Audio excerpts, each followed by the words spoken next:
আমাকে আপনাকে এখন থেকেই আমাদের সব কিছু ভেদাভেদ ভুলে গিয়ে আমরা দেখেছি ইসকনের নাম দিয়ে যে ষড়যন্ত্র আমার সোনার বাংলাদেশে হচ্ছে, যদি আমরা এখন যেভাবে ঐক্যবদ্ধ আছি ভবিষ্যতে ঐক্যবদ্ধ থাকব, জীবনের শেষ নিঃশ্বাস ত্যাগ করার আগ পর্যন্ত আমাদের ঐক্যবদ্ধ থাকার দরকার আছে না নাই? যদি আমরা ঐক্যবদ্ধ থাকি, এই বাংলার জমিনে কোনো রাম বাম আর কোনো নাস্তিক মুসলমানদের দিকে চোখ রাঙানো তো দূরের কথা, ন্যাজ গুটিয়ে পালাতে বাধ্য হবে। কথা বলেন, কথা ঠিক কিনা?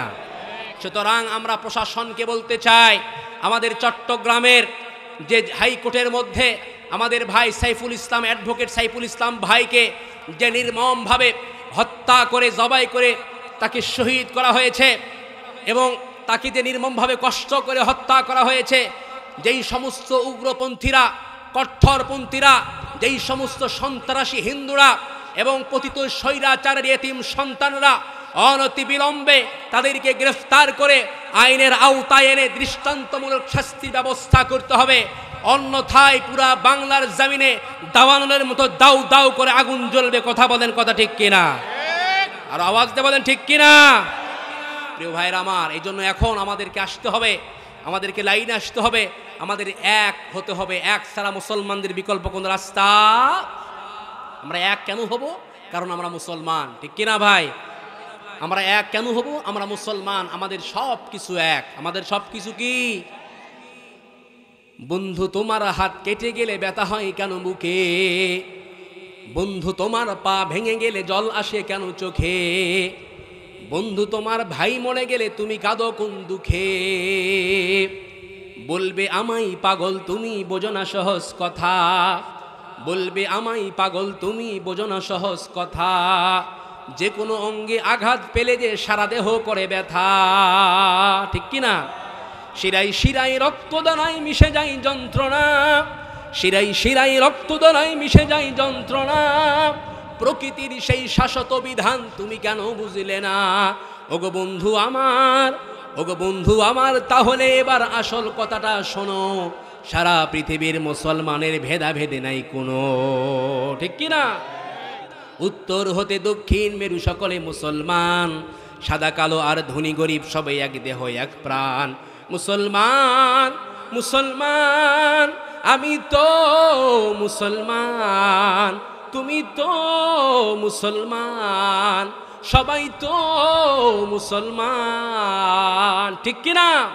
হে যুবক, তুমি বাঙালি হও কিংবা ইন্ডিয়ান, কিংবা জার্মানি জাপানি কিংবা চাইনিজ রাশিয়ান, স্প্যানিশ গ্যানিশ ফরাসি কিংবা ব্রিটিশ আমেরিকান, আরবি আজমি ইরানি তুরানি তুর্কি বা আফগান। মুসলমান মুসলমান, আমি তো মুসলমান, তুমি তো মুসলমান, সবাই তো মুসলমান। ঠিক কিনা? তুমি সাদা হও কিংবা কালো হও, দেখো রক্ত তোমার লাল। তুমি সুখী হও কিংবা দুঃখী হও, দেখো ঈমান নির্ভেজাল।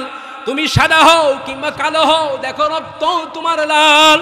তুমি সুখী হও কিংবা দুঃখী হও, দেখো ঈমান নির্ভেজাল। ঠিক কিনা?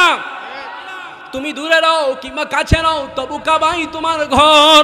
স্লোগানে তোমার কেঁপে ওঠে পৃথিবীটা থর থর। মৃত্যু তোমায় জানাই সালাম, দূরে থাকে শয়তান। মৃত্যু তোমায় জানাই সালাম, দূরে থাকে শয়তান। মুসলমান মুসলমান, আমি তো মুসলমান, তুমি তো মুসলমান, সবাই তো মুসলমান। ঠিক কিনা? দু তাকবীর দেন, লিল্লাহে তাকবীর, নারায়ে তাকবীর, লিল্লাহে তাকবীর। দুনিয়ার মুসলিম, দুনিয়ার মুসলিম, আল কোরআনের আলো। ঘরে ঘরে তো বহু জ্বাললো, এখন একটু সংসদে জ্বালার কথা বলেন না। আল কোরআনের আলো, সংসদে জ্বালো। আল হাদিসের আলো, সংসদে জ্বালো। নারায়ে তাকবীর। আল্লাহ পাক আমাদের সকলকে ইসলামের আলো সংসদে জ্বালার। দীর্ঘদিন আমরা দেখেছি এই 16টি বছর ঘরে ঘরে অনেক জ্বালছে, জ্বালার পর আর কোনো খবর নেই। কথা বলেন ঠিক কিনা? প্রিয় ভাইরা, এখন আমাদের ঐক্য হওয়ার দিন এসেছে।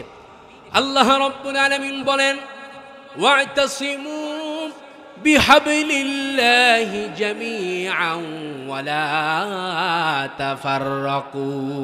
জোরে বলেন আল্লাহু আকবার।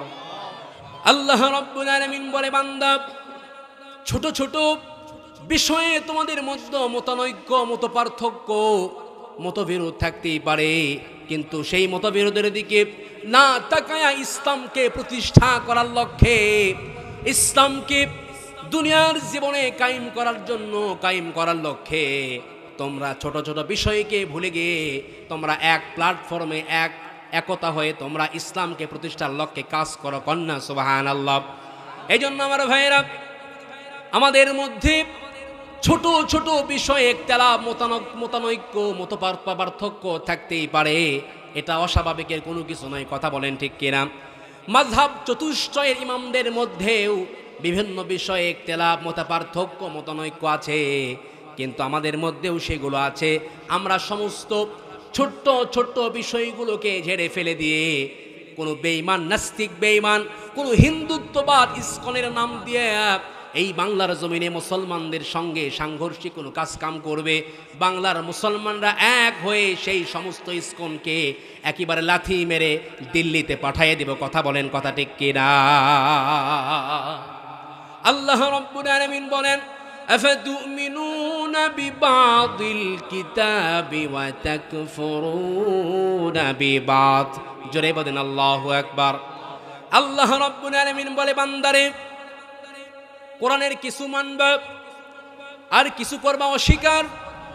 কোরআনের নামাজ তোমার ভালো লাগে, কোরআনের রোজা ভালো লাগে, হজ যাকাত সব কিছু তোমার ভালো লাগে বান্দা, কিন্তু কোরআনের ঐক্য তোমার ভালো লাগে না, কোরআনের একতা তোমার ভালো লাগে না, একতা তুমি মানো না।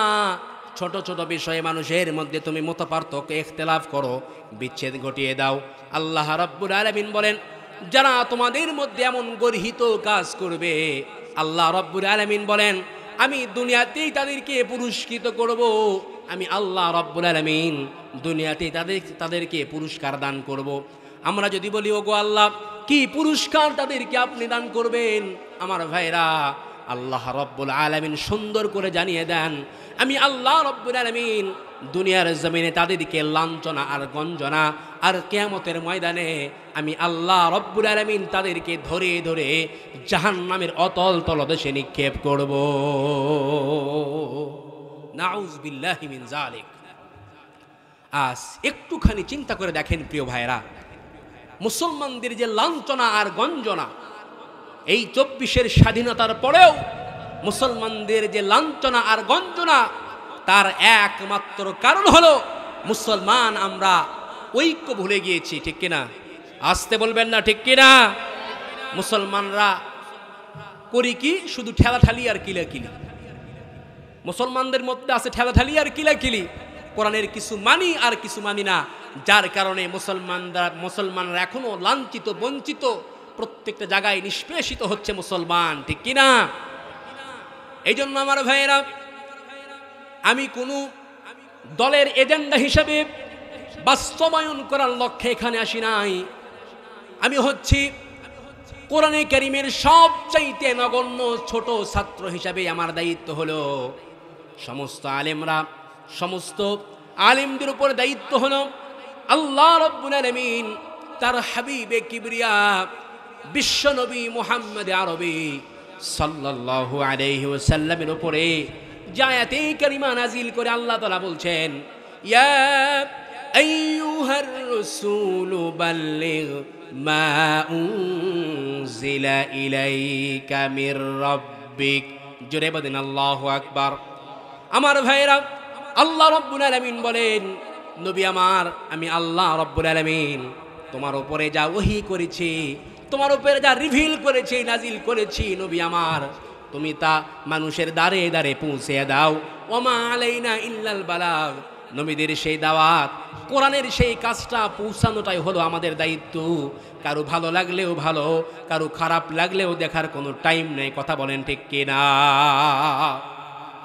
কারণ কোরআন মানতে আল্লাহ রাব্বুল আলামিন কাউকে বাধ্য করে নাই। আমার ভাইরা, আল্লাহ পাক বারবার নবীদেরকে বলেছেন, আমার নবী, আপনার নবী, বিশ্ব নবী জনাবে মুহাম্মদুর রাসূলুল্লাহ সাল্লাল্লাহু আলাইহি ওয়াসাল্লাম, আল্লাহ পাক নবীকে বলেছেন, প্রত্যেক নবীদেরকে জানায় দিয়েছেন, আমার নবী আপনার নবীকে বলেছেন, নবী হে, ইন্নামা আনতা মুযাক্কিরুল লাস্তা আলাইহিম বিমুসাইতির। জোরে বলেন আল্লাহু আকবার। আল্লাহ পাক নবীকে বলেছেন, নবী আমার, আমি আল্লাহ রাব্বুল আলামিন আপনাকে দুনিয়ার জমিনে দারোগা বানায়া পাঠাই নাই যে আপনি লাঠি সার্চ করে লাঠি দিয়ে মেরে মেরে মানুষকে ইসলামের দিকে আনবেন, বরং আপনার কাজ হলো, আপনার দায়িত্ব হলো, ইন্নামা আনতা মুযাক্কির, আমি আল্লাহ রাব্বুল আলামিন আপনাকে উপদেশক হিসাবে পাঠিয়েছি। কন্যা সুবহানাল্লাহ। আপনি মানুষকে উপদেশ দেন, ভালো কাজের আহ্বান করেন, কে মানলো আর কে মানলো না দেখার কোনো টাইম নাই। আল্লাহ পাক বলেন, ফামান শাআ ফালইউমিন ওয়া মান শাআ ফালইয়াকফুর। ইচ্ছা হয় মানবা আর ইচ্ছা হয় কুফরি করবা, তবে আমাদের দায়িত্বটা আমরা পালন করে যাব। কে মানলো আর কে মানলো না, প্রিয় ভাইয়ের আমার, এই জন্য আসেন আমরা সমস্ত দল মত সব কিছু ভুলে গিয়ে আমরা ঐক্য হই, এক কালিমার ছায়াতলে ইসলামকে সমুন্নত করার জন্য আমরা কাজ করি। যদি আমরা মাঠে ময়দানে কাজ করতে পারি, প্রিয় ভাইয়ের আমার, আল্লাহ রাব্বুল আলামিন সেই 1400 বছর পূর্বে যেই সুখ সমৃদ্ধি উন্নতি আর অগ্রগতি ছিল, আল্লাহ পাক আবারও আমাদের মাঝে সেটা ফিরিয়ে দিবেন। কন্যা সুবহানাল্লাহ। কারণ আমাদের একটা পরিচয়, সবচাইতে বড় পরিচয়, তার নাম হলো, আমরা সকলেই পড়েছিলাম, ইলাহা ইল্লাল্লাহু মুহাম্মাদুর রাসূলুল্লাহ। এর থেকে বড় কোনো পরিচয় আছে ভাই আমাদের? সবাই বলেন আছে ভাই। আমাদের পরিচয় একটাই, আমরা মুসলমান, ঠিক কিনা?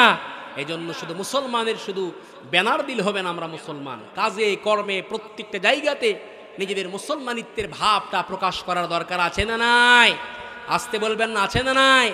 সুতরাং আমরা মুসলমান হিসাবে, মানুষ হিসাবে আমাদের দ্বারা হয়তো অনেক কিছু ভুল ভ্রান্তি হয়ে গেছে, ঠিক কিনা? আজকের এই মাহফিলে বসার পূর্বেও আমরা মুসলমান সাবালক হওয়ার পর থেকে নিয়ে আল্লাহ পাক হিসাব নিকাশ শুরু করেছেন, তারপর থেকে আমরা অনেক ভুল ভাল করে ফেলেছি। ভুল হওয়াটাই স্বাভাবিক, কিন্তু নিজের ভুলের উপরে কোনো ক্রমে অটল অবিচল থাকা যাবে। ভুল করাটা স্বাভাবিক, অস্বাভাবিকের কোনো কিছু নয়, কিন্তু ভুলের উপরে অটল অবিচল থাকা, এটাই হচ্ছে অস্বাভাবিক মারাত্মক গুনাহের কাজ। কথা বলেন ঠিক কিনা? আল্লাহ পাক বলেছেন, আউয়ালুন নাস আউয়ালুন নাস, মানুষের প্রথম, ভুলেরও প্রথম আমাদের আদি পিতা আদম আলাইহিস সালাতু সালাম ভুল করেছেন, আমরাও করি। আল্লাহ পাক তিনাকে ক্ষমা করেছেন, আমাদেরকেও ক্ষমা করবেন, এই আশা নিয়েই কিন্তু আমরা সামনের পথে অগ্রসর হই, ঠিক কিনা? আল্লাহ রাব্বুল আলামিন বলেন, ইয়া আইয়ুহাল্লাযীনা আমানু তুবু ইলাল্লাহি তাওবাতান নাসুহা। আল্লাহ রাব্বুল আলামিন বলেন, ও আমার বান্দা, ও আমার বিশ্বাসী বান্দারা, তোমরা যারা আমি আল্লাহ রাব্বুল আলামিনকে বিশ্বাস করে আমার উপর ঈমান এনেছো বান্দা, তোমরা ক্ষমার মতো ক্ষমা চাও। ক্ষমার মতো ক্ষমা চাইলে, তওবার মতো তওবা করলে আমি আল্লাহ রাব্বুল আলামিন তোমাদের জীবনের সবগুলো গুনাহ মাফ করে দিব। এই জন্য আমার ভাইয়েরা, ভুল করাটা স্বাভাবিক, অস্বাভাবিকের কোনো কিছু নয়। মানুষ মাত্রই ভুল, কিন্তু নিজের ভুলের উপরে অটল অবিচল থাকা যাবে না। বিশ্বনবী মুহাম্মদ আরবী সাল্লাল্লাহু আলাইহি ওয়াসাল্লাম বলেছেন, আমার ভাইরা, আল্লাহর হাবিব বলেন, কুল্লুকুম খাত্তা ওয়া খায়রুল খাত্তাইনা তাওয়াবুন। বিশ্বনবী বলেন, তোমরা সকলেই পাপী, তোমরা সবাই ভুলকারী, তোমরা সবাই অন্যায়কারী, তোমরা সকলেই পাপী। আর এই পাপীদের মধ্যে সর্বশ্রেষ্ঠ পাপী হলো যেই পাপী পাপ করার পরে তওবা করে। কার কাছে? আসতে বলবেন না, কার কাছে? আল্লাহর কাছে। প্রিয় ভাইরা, তাহলে বোঝা গেল আমরা ভুল করতে পারি, এটা আমাদের স্বাভাবিক, ঠিক কিনা? অস্বাভাবিকের কোনো কিছু নয়, কিন্তু নিজের ভুলের উপরে অটল অবিচল থাকা এটা হচ্ছে অস্বাভাবিক, এটা হচ্ছে শয়তানের কাজ, কোনো মানুষের কাজ হতে পারে না। কত ভুল আমরা করেছি, ইচ্ছায় অনিচ্ছায় কত পাপ করেছি, দুনিয়ার কেউ জানে না, দুনিয়ার কোনো মানুষ জানে না। রাতের অন্ধকারে পাপ করেছি, সাত দ্বারা আবৃত ঘরের মধ্যে গুনাহ করেছি, রাতের অন্ধকারে গুনাহ করেছি, কেউ দেখে নাই। আমার পাপের কথা শুধু আমি জানি আর আমার মাওলা জানে, ঠিক কিনা? আমি জানি আর আমার মাওলা জানে, এছাড়া কেউ জানে? পৃথিবী না জানুক আমি তো জানি, আমি কি পাপ করেছি হায়। পৃথিবী না জানুক আমি তো জানি, আমি কি পাপ করেছি হায়। আমার পাপের করলে বিচার, বাঁচার আমার নাই উপায়। দয়াময় প্রভু মাফ করো আমায়, মাফ করো আমায়। পড়ি আমিন। পাপ ছাড়া আছি ভাই কেউ? সবাই বলেন, কেউ আছি আমরা? প্রত্যেকেই আমরা পাপ করছি। আমরা প্রত্যেকেই পাপ করছি, পাপীর ঘরের পাপী আমরা। আমার বাপ পাপী, আমার দাদা পাপী, আমার 14 গোষ্ঠী পাপী, পাপীর ঘরের পাপী আমরা। কথা বলেন ঠিক কিনা? এই জন্য আল্লাহ রাব্বুল আলামিন বলেন, ইয়া আইয়ুহাল্লাযীনা আমানু তুবু ইলাল্লাহি তাওবাতান নাসুহা। জোরে বলেন আল্লাহু আকবার। আমার ভাইরা, আল্লাহ রাব্বুল আলামিন বলেন, ও আমার বান্দারা, তোমরা যারা আমি আল্লাহকে বিশ্বাস করে ঈমান এনেছো, তোমরা যারা আমি আল্লাহকে বিশ্বাস করে আমার ইবাদত বন্দেগী করো, তওবার মতো তওবা করো, ক্ষমার মতো ক্ষমা চাও, ক্ষমার মতো ক্ষমা চাইলে আমি আল্লাহ রাব্বুল আলামিন তোমাদের জীবনের তামাম গুনাহগুলো মাফ করে দিব। এই জন্য আমার ভাইয়েরা, এই তওবা শুধু এমনি এমনি করলেই হবে না, মুখে মুখে ক্ষমা চাইলেই হবে না। অন্তরের অন্তরস্থল থেকে হযরতে আলী রাদিয়াল্লাহু তাআলা আনহুকে জিজ্ঞাসা করা হয়েছিল, আমার ভাইরা, যে তওবা কি, আল্লাহর কাছে কেমন করে আমরা ক্ষমা চাইব? হযরতে আলী রাদিয়াল্লাহু তাআলা আনহু বলেছিলেন, 6টি বিষয়ের একত্র সমাবেশ হলে তওবা হবে। যদি কোনো ব্যক্তি 6টি শর্ত সাপেক্ষে যদি আল্লাহর কাছে তওবা করে, আমার ভাইরা, আল্লাহ রাব্বুল আলামিন তার জিন্দেগির তামাম গুনাহগুলো মাফ করে দিবেন। 1 নম্বর হলো অতীত মন্দ কর্মের জন্য অনুতপ্ত হতে হবে। আজকের এই মাহফিলে বসার পূর্ব মুহূর্ত থেকে নিয়ে, জীবনের সূচনা লগ্ন থেকে নিয়ে, আমার ভাইয়েরা, আজকের এই মাহফিলে বসার পূর্ব মুহূর্ত কত গুনাহ করেছি, বেহায়াপনা করেছি, মিথ্যা কথা বলেছি, আমার ভাইয়েরা, এই অতীত সমস্ত মন্দ কর্মের জন্য অনুতপ্ত হতে হবে। 2 নম্বরে, জীবনে যেসব ফরজ ওয়াজিব কর্ম তরক করা হয়েছে সেগুলোর কাজা আদায় করতে হবে। সাবালক হওয়ার পর থেকে নিয়ে কত ফরজ নামাজ আমি জীবনে আদায় করি নাই, কত ওয়াজিব আমার কাছ থেকে ছুটে গেছে, এগুলো আদায় করি নাই। এই সব কিছু কিন্তু যথারীতি আদায় করতে হবে, আমার ভাইয়েরা।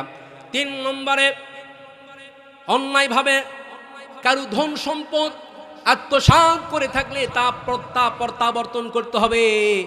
আজ আমাদের মধ্যে এটা কিন্তু একটি ডাল ভাতের মতো হয়ে গেছে, আমার ভাইরা।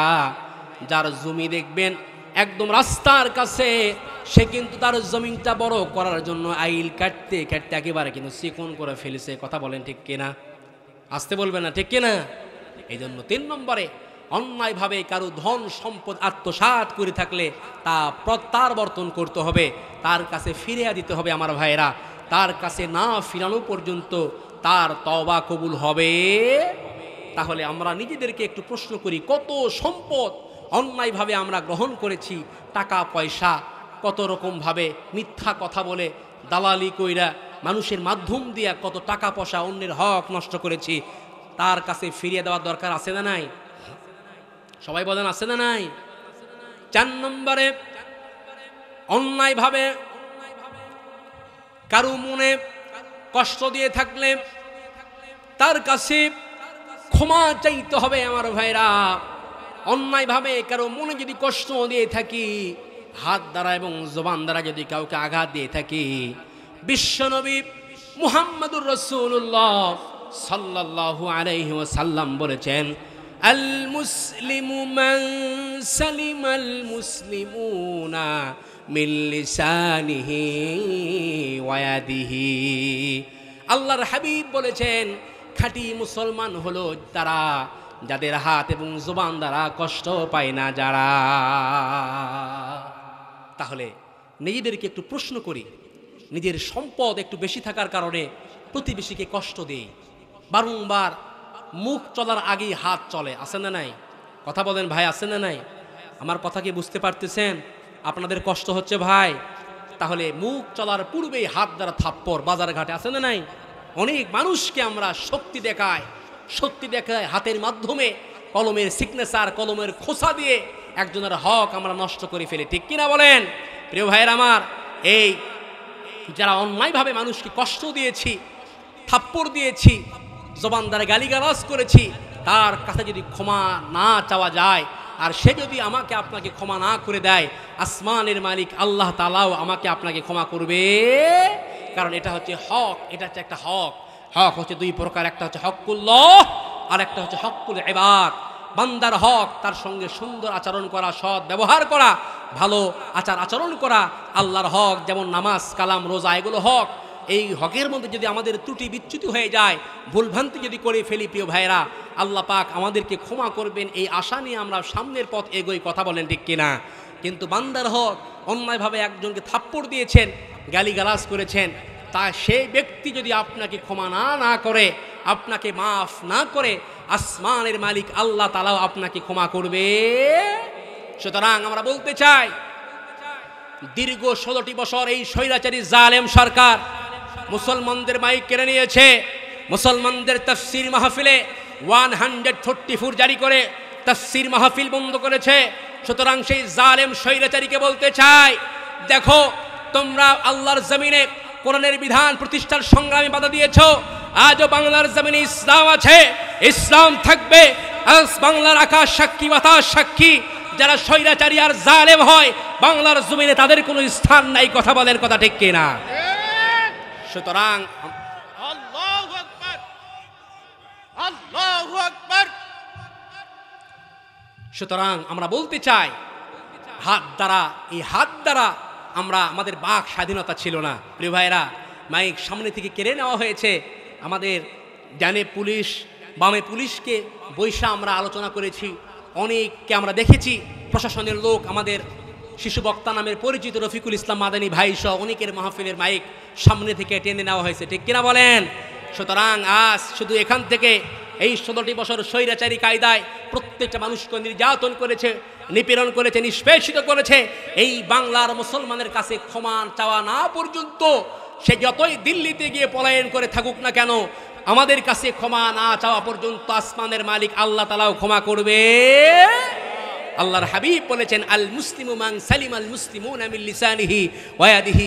খাঁটি মুসলমান হলো তারা যাদের হাত এবং জবান দ্বারা কষ্ট পায় না যারা।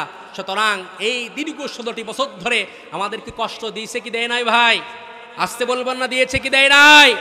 এমনকি ইসলামকে 5 আগস্টের পূর্বে বাংলার জমিন থেকে ইসলামকে, চিরতরে ইসলামী দলগুলোকে নিষিদ্ধের ঘোষণা দিয়েছিল, কথা বলার কথা ঠিক কিনা?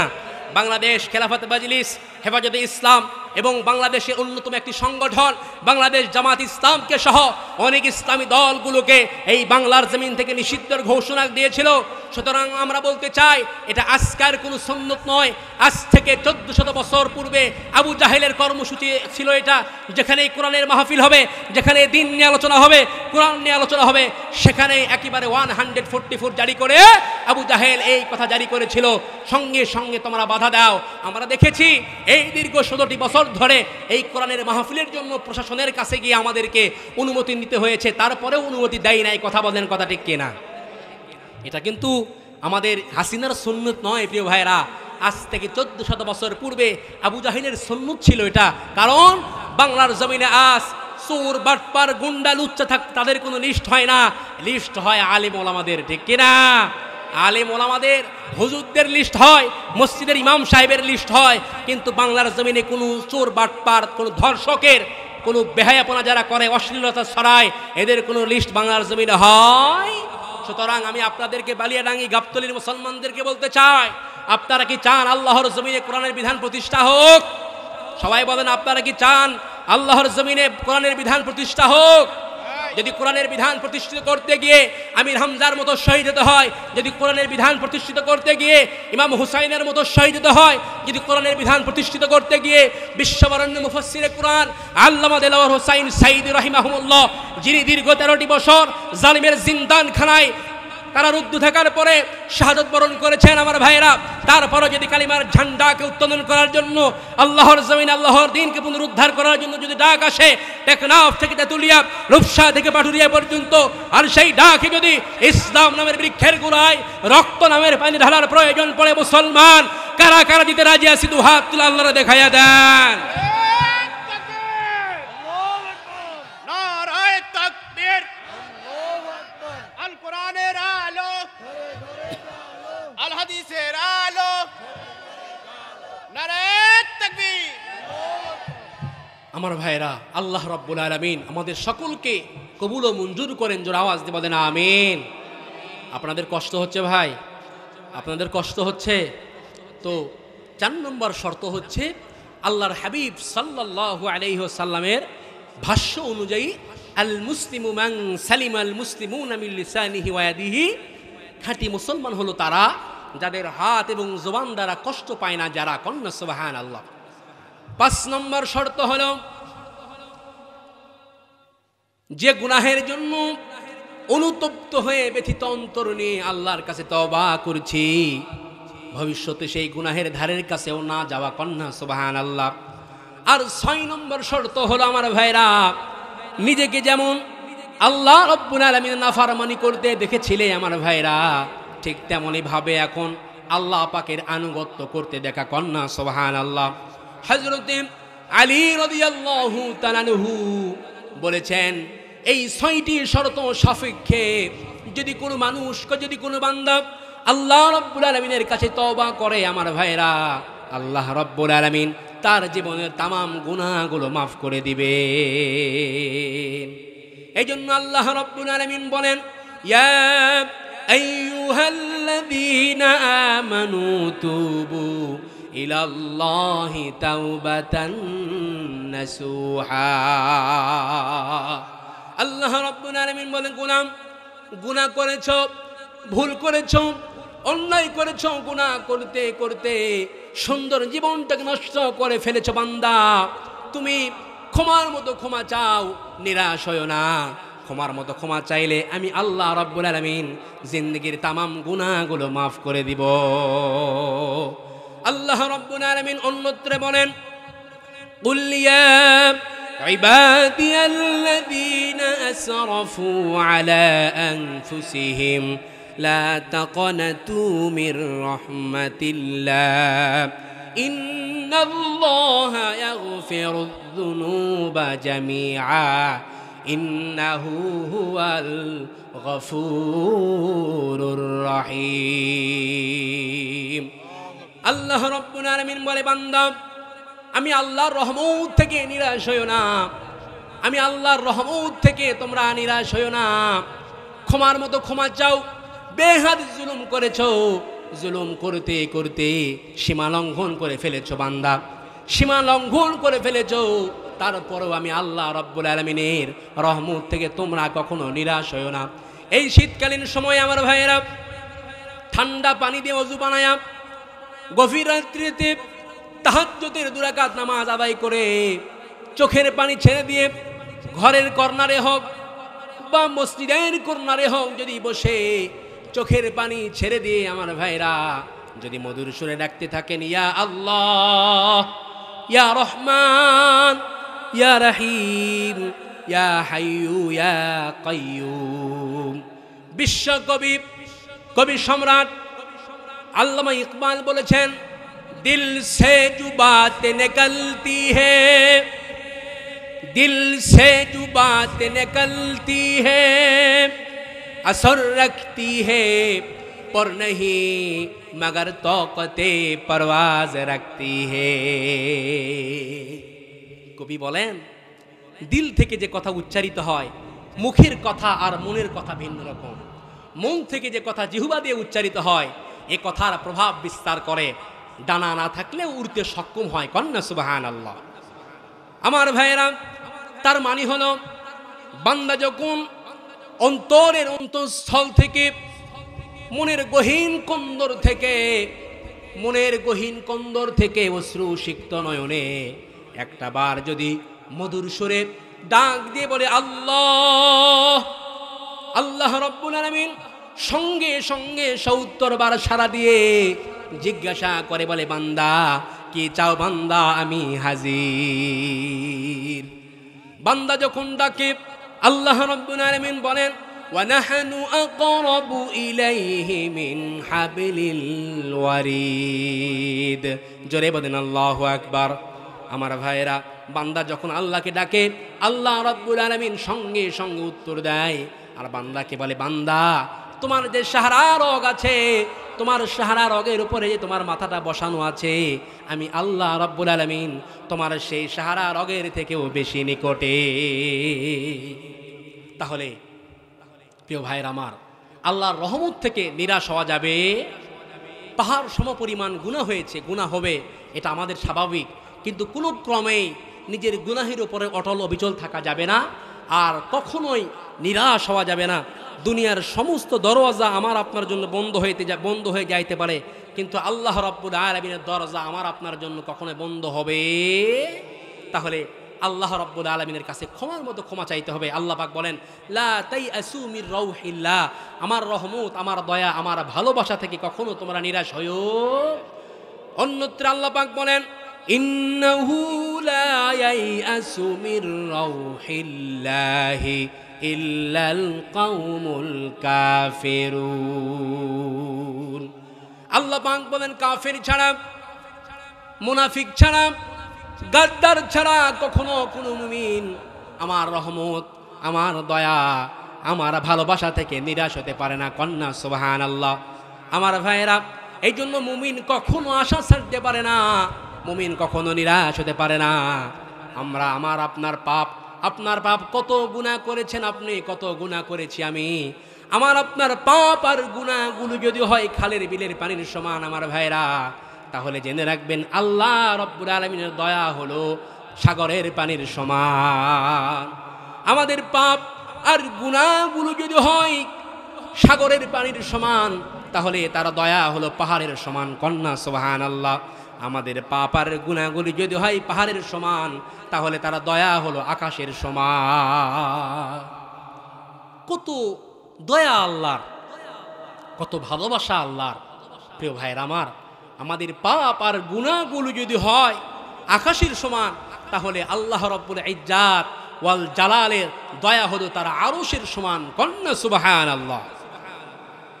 এই জন্য কত পাপ আপনি করেছেন, চোখের পানি ছেড়ে দিয়ে জায়নামাজটা বিছিয়ে অনুতপ্ত হয়ে ব্যথিত অন্তর নিয়ে যদি কান্নাকাটি করে আল্লাহর কাছে ক্ষমা চাইতে পারেন আমার ভাইরা, আল্লাহ রাব্বুল আলামিন মুহূর্তের মধ্যে, আল্লাহর হাবিব সাল্লাল্লাহু আলাইহি ওয়াসাল্লাম বলেছেন, বান্দা যখন গুনাহ বোঝা কাঁধ ভর্তি গুনাহ নিয়ে, গুনাহের বোঝা যখন কাঁধের উপরে নিয়ে আজকের এই মাহফিলে আপনারা এসেছেন, আজকের এই মাহফিলে গুনাহ নিয়ে এসেছেন, আল্লাহর হাবিব সাল্লাল্লাহু আলাইহি ওয়াসাল্লাম বলেছেন, যখন কোন বান্দা গুনাহের ভয়ে, জাহান্নামের ভয়ে চোখের পানিগুলো ছেড়ে দিয়ে অনুতপ্ত হয়ে ব্যথিত অন্তর নিয়ে অনুশোচিত হয়ে চোখের পানি ছেড়ে দিয়ে কান্নাকাটি করে, আল্লাহর হাবিব সাল্লাল্লাহু আলাইহি ওয়াসাল্লাম বলেছেন, তার চোখের পানিগুলো চোখ বেবে নাকের ডগাবে,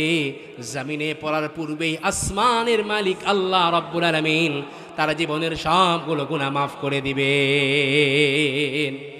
আমার ভাইরা, হযরতে মূসা আলাইহিস সালাতু ওয়াস সালামের জামানায় বৃষ্টি নাই, বৃষ্টির জন্য প্রত্যেকটা মানুষ হাহাকার করছে। সমস্ত লোকগুলো সমবেত হয়ে তারা হযরতে নবী মূসার কাছে গিয়ে আবেদন করেছে, যে নবী হে আমাদের জন্য একটু দোয়া করেন যেন আল্লাহ পাকের রহমতের বৃষ্টি আমাদেরকে দান করেন। সমস্ত কওমের লোকেরা একত্রিত হয়ে হযরতে মূসা আলাইহিস সালাতু ওয়াস সালামের কাছে আবেদন করেছে। মূসা আলাইহিস সালাতু ওয়াস সালাম সমস্ত কওমের লোকদেরকে নিয়ে আল্লাহর কাছে দুহাত তুলে দোয়া করছেন। আমার ভাইরা, দোয়া করার শেষ হতে না হতেই রোদের তাপমাত্রা যা ছিল তার থেকে আরো দ্বিগুণ বেড়ে গেছে। মূসা আলাইহিস সালাতু ওয়াস সালাম সঙ্গে সঙ্গে আল্লাহ রাব্বুল আলামিনকে বললেন, ওগো আল্লাহ, বৃষ্টির জন্য দোয়া করলাম, বৃষ্টি তো তুমি দিলাই না, আরো রোদের তাপমাত্রা প্রখরতা আরো তুমি বাড়াইয়া দিলা, কারণটা কি? আল্লাহ রাব্বুল আলামিন সঙ্গে সঙ্গে হযরতে মূসা আলাইহিস সালাতু ওয়াস সালামকে জানিয়ে দিলেন। আমার ভাইরা, মূসাকে জানাইয়া দিলেন, হে মূসা, তোমার এই কওমের মধ্যে, জামাতের মধ্যে এমন একজন গুনাহগার আছে 40 বছর পর্যন্ত গুনাহ করেছে, জিন্দেগীতে এমন একটা মুহূর্ত সে আমি আল্লাহ পাকের কোনো ইবাদত করে নাই, আমার ইবাদতের ধারের কাছেও সে আসে নাই। যদি সেই গুনাহগার ওই জামাত থেকে যদি উঠে না যায়, তাহলে আমি আল্লাহ রাব্বুল আলামিন যাররা পরিমাণ আমার বৃষ্টি দান করব না। এই কথা শুনে হযরতে মূসা আলাইহিস সালাতু ওয়াস সালাম পুরা জামাতকে লক্ষ্য করে বলছেন, ও কওমের লোকেরা, এই জামাতের মধ্যে এমন কি আছো 40 বছর পর্যন্ত নাফরমানি করেছো, গুনাহের কাজ করেছো, একটা মুহূর্তের জন্য আল্লাহ রাব্বুল আলামিনের ইবাদত করো নাই। সে যদি উঠে না যাও, এখান থেকে যদি সে না উঠে, আল্লাহ পাক এই কওমকে আর বৃষ্টি দান করবে না। এই কথা হযরতে মূসা আলাইহিস সালাতু ওয়াস সালাম যেই না বলেছেন, যেই ব্যক্তি গুনাহগার। আচ্ছা, আমরা এখানে বসেছি, কোরআনের আলোচনা শুনছি, আমি যদি এখানে বলি যে এখানে একটা চোর আছে, সে এখান থেকে না উঠে গেলে আমি আর আলোচনা করব না। সত্যি সত্যি যদি সে চোর হয়ে থাকে, তাহলে অবশ্যই সে লজ্জিত হবে কি হবে না? সবাই বলেন, লজ্জিত হবে কি হবে না? সে মনে মনে ভাববে, আল্লাহ হুজুর সবার সামনে আজকে আমাকে অপমানিত করার কারণে, লজ্জা দেওয়ার কারণে আজকে কথাটি বলল, এখানে যদি আমি কাকুতি মিনতি করেও কান্নাকাটি করি, সব লোক আমার দিকে তাকাবে, ঠিক কিনা? চিহ্নিত হয়ে যাব আমি চোর। এখান থেকে যদি উঠেও যাই, তাহলেও আমাকে চিহ্নিত করবে যে আমি চোর। সুতরাং হযরতে মূসা আলাইহিস সালাতু ওয়াস সালাম এই ঘোষণা দেওয়ার পর সঙ্গে সঙ্গে সে অনুতপ্ত হয়ে, যেই না মূসা আলাইহিস সালাতু ওয়াস সালাম এই কথা বলেছেন, আমার ভাইয়েরা, এই কওম থেকে যদি গুনাহগার যদি তুমি না উঠে যাও, আল্লাহ রাব্বুল আলামিন বৃষ্টি দান করবে না। আমার ভাইয়েরা, এই কথা বলার সঙ্গে সঙ্গে ওই গুনাহগার অনুতপ্ত হয়ে ব্যথিত অন্তর নিয়ে আল্লাহর কাছে চোখের পানি মনে মনে ছেড়ে দিয়ে আল্লাহকে বলছে, রব্বুল আলামিন, ওগো আল্লাহ, ইয়া রব্বি আনা আনা ওয়া আনতা আনতা, ইয়া রব্বি আনতা তাওয়াবুল গফফার, ইয়া রব্বি আনা আনতা তাওয়াবুল গফফার, ইয়া রব্বি আনতা তাওয়াবুল গফফার ওয়া আনা আওয়াবুল জুনুব। ও আসমানের মালিক আল্লাহ, আমি তো গুনাহগার, নাফরমান, গুনাহ করতে করতে জীবনটা শেষ করে ফেলেছি। 40 বছর পর্যন্ত গুনাহ করেছি আল্লাহ। একটা মুহূর্তের জন্য তুমি কাউকে জানান দাও নাই যে আমি গুনাহগার, কোনো মানুষকে জানাও নাই যে আমি গুনাহ করেছি। ওগো আল্লাহ, আজকে তুমি কেন মানুষের সামনে প্রকাশ করবা আমার গুনাহটা? আজকে কেন তুমি প্রকাশ করবা? আজকে এই মাহফিল থেকে যদি আমি উঠেও যাই, মানুষ আমাকে চিহ্নিত করে ফেলবে যে আমি গুনাহগার। এখানে যদি আমি কান্নাকাটি করি আল্লাহ, তাও মানুষ আমাকে ইন্ডিকেট করবে যে আমি গুনাহ করেছি। 40 বছর পর্যন্ত যারা পরিমাণ আল্লাহর কোনো ইবাদত করি নাই।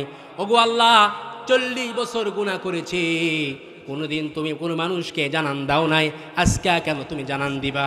ওগো আল্লাহ, অনুতপ্ত হয়ে ব্যথিত অন্তর নিয়ে আমার ভাইরা আল্লাহর কাছে দোয়া করেছেন, ওগো আল্লাহ, আমি আজ থেকে তোমার কাছে তওবা করছি, তোমার কাছে ক্ষমা চাচ্ছি রব্বুল আলামিন, আমি আর জীবনে কোনোদিন যারা পরিমাণ কোনো গুনাহ করব না। আমার ভাইরা, এই তওবা করার সঙ্গে সঙ্গে, ক্ষমা চাওয়ার সঙ্গে সঙ্গে আল্লাহ পাক সঙ্গে সঙ্গে রহমতের বৃষ্টি দান করলেন। হযরতে মূসা আলাইহিস সালাতু ওয়াস সালাম আল্লাহকে বলছেন, ওগো আল্লাহ, তোমার ওই বান্দা তো এখনো এই জামাত থেকে ওঠে নাই, এখান থেকে যারা পরিমাণ সে তো সরে যায় নাই, তুমি তো ওয়াদা করেছো বৃষ্টি দিবা না, তাহলে এখন তুমি কিসের জন্য বৃষ্টি দিলা? আল্লাহ রাব্বুল আলামিন জানাইয়া দিলেন, হে মুসা, আল্লাহ পাক মুসাকে বলছেন, হে মুসা, 40 বছর যে গুনাহ করেছে, গুনাহের কারণে আমি আল্লাহ রাব্বুল আলামিন যাররা পরিমাণ বৃষ্টি দেই নাই, আজকে আমার রহমতের বৃষ্টি সেই গুনাহগারের কারণে আমি দান করলাম। সে আমার কাছে তওবা করেছে, তাহলে 40 বছর পর্যন্ত গুনাহ করেছে। 40 বছরের গুনাহ 1 সেকেন্ডে মাপ, কন্যা সুবহানাল্লাহ। 40 বছরের গুনাহ 40 সেকেন্ডে, 10 সেকেন্ডে মাপ। প্রিয় ভাইরা, তাহলে সে আল্লাহর দয়া ভালোবাসা কত বিশাল, চিন্তা করা যায়? সবাই বলেন, চিন্তা করা যায়?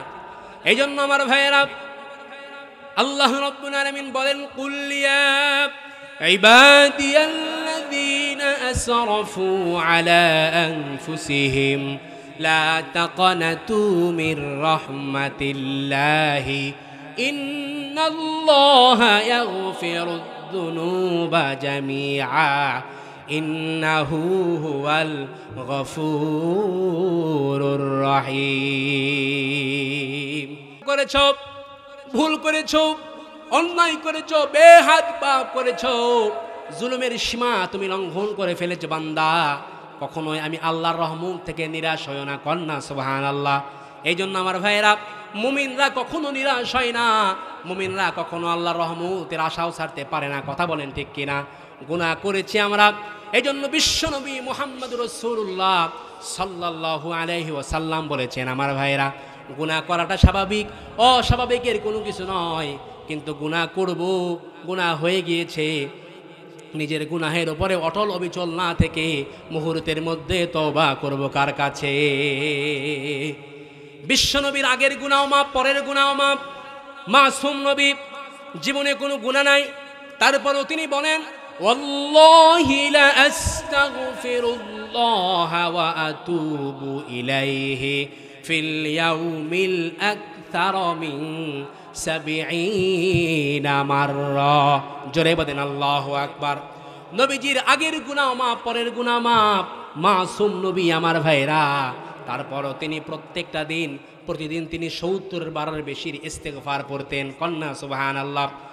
নবীজি 70 বারের বেশি প্রত্যেকটা দিন ইস্তেগফার পড়তেন আমার ভাইরা। তাহলে আমরা গুনাহ করতে করতে জিন্দেগি বরবাদ করে ফেলেছি, তাহলে আমাদের কতবার করার দরকার? কথা বলেন ঠিক কিনা? আমাদের কতবার করার দরকার আছে না নাই? কিন্তু আমরা মনে করি যে তওবা পড়তে হবে, মসজিদের হুজুরকে ডাক দাও, মসজিদের হুজুর আসুক, এসে সুন্দর করে আমাদেরকে তওবা পড়াক। প্রিয় ভাইয়েরা আমার, তওবার শাব্দিক অর্থই হলো ফিরে আসা। তওবার শাব্দিক অর্থ কি? ফিরে আসা।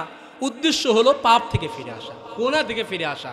পারিভাষিক অর্থে কোরআন সুন্নাহর আলোকে তওবার শাব্দিক অর্থ হলো, পারিভাষিক অর্থে হলো যে পাপটা আমরা করেছি সেই পাপের জন্য অনুতপ্ত হয়ে ব্যথিত অন্তর নিয়ে ভবিষ্যতে সেই পাপের ধারের কাছেও না যাওয়ার সুদৃঢ় সংকল্প করা, আল্লাহর কাছে ওয়াদা করে খাস দিলে তওবা করা, কন্যা সুবহানাল্লাহ। তাহলে আমার ভাইরা, নবীজির জীবনের আগের গুনাহ মাপ, পরের গুনাহ মাপ, তারপরেও তিনি প্রত্যেকটা দিন 70 বারের বেশি তওবা করেন। তাহলে আমাদের করা দরকার আছে না নাই? আর ইস্তেগফার, এই ইস্তেগফারটা আমরা পড়ব, আস্তাগফিরুল্লাহাল্লাযী লা ইলাহা ইল্লা হুয়াল হাইয়ুল কাইয়্যুম ওয়া আতুবু ইলাইহি লা হাওলা ওয়ালা কুওয়াতা ইল্লা বিল্লাহিল আলিয়্যুল আযীম, কন্যা সুবহানাল্লাহ। এর ফজিলতটা কি?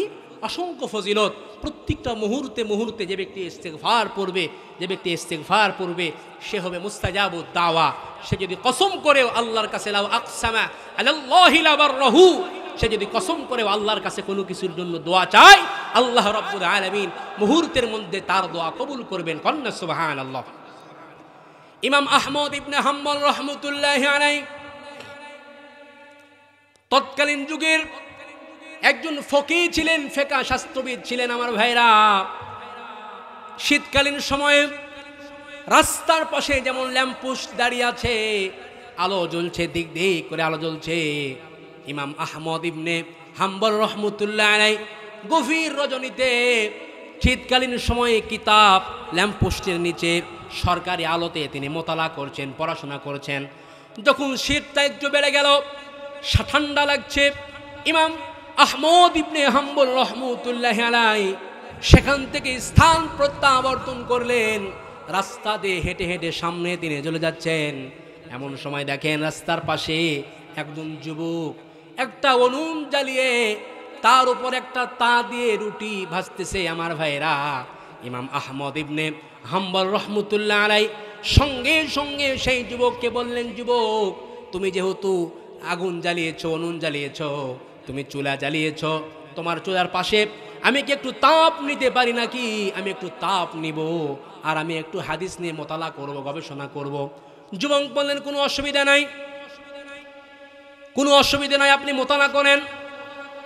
ইমাম আহমদ ইবনে হাম্বল রহমতুল্লাহ আলাই এই কথা শুনে যুবকের কথা মতো তার উনুনের পাশে বসে হাদিস পড়া শুরু করেছেন। আমার ভাইরা, ইমাম আহমদ ইবনে হাম্বল রহমতুল্লাহ আলাই খেয়াল করেছেন যুবক যখন খামিরা তৈরি করছেন, কি যেন ঠোঁট নাড়ায়া নাড়ায়া কি যেন পড়ছেন।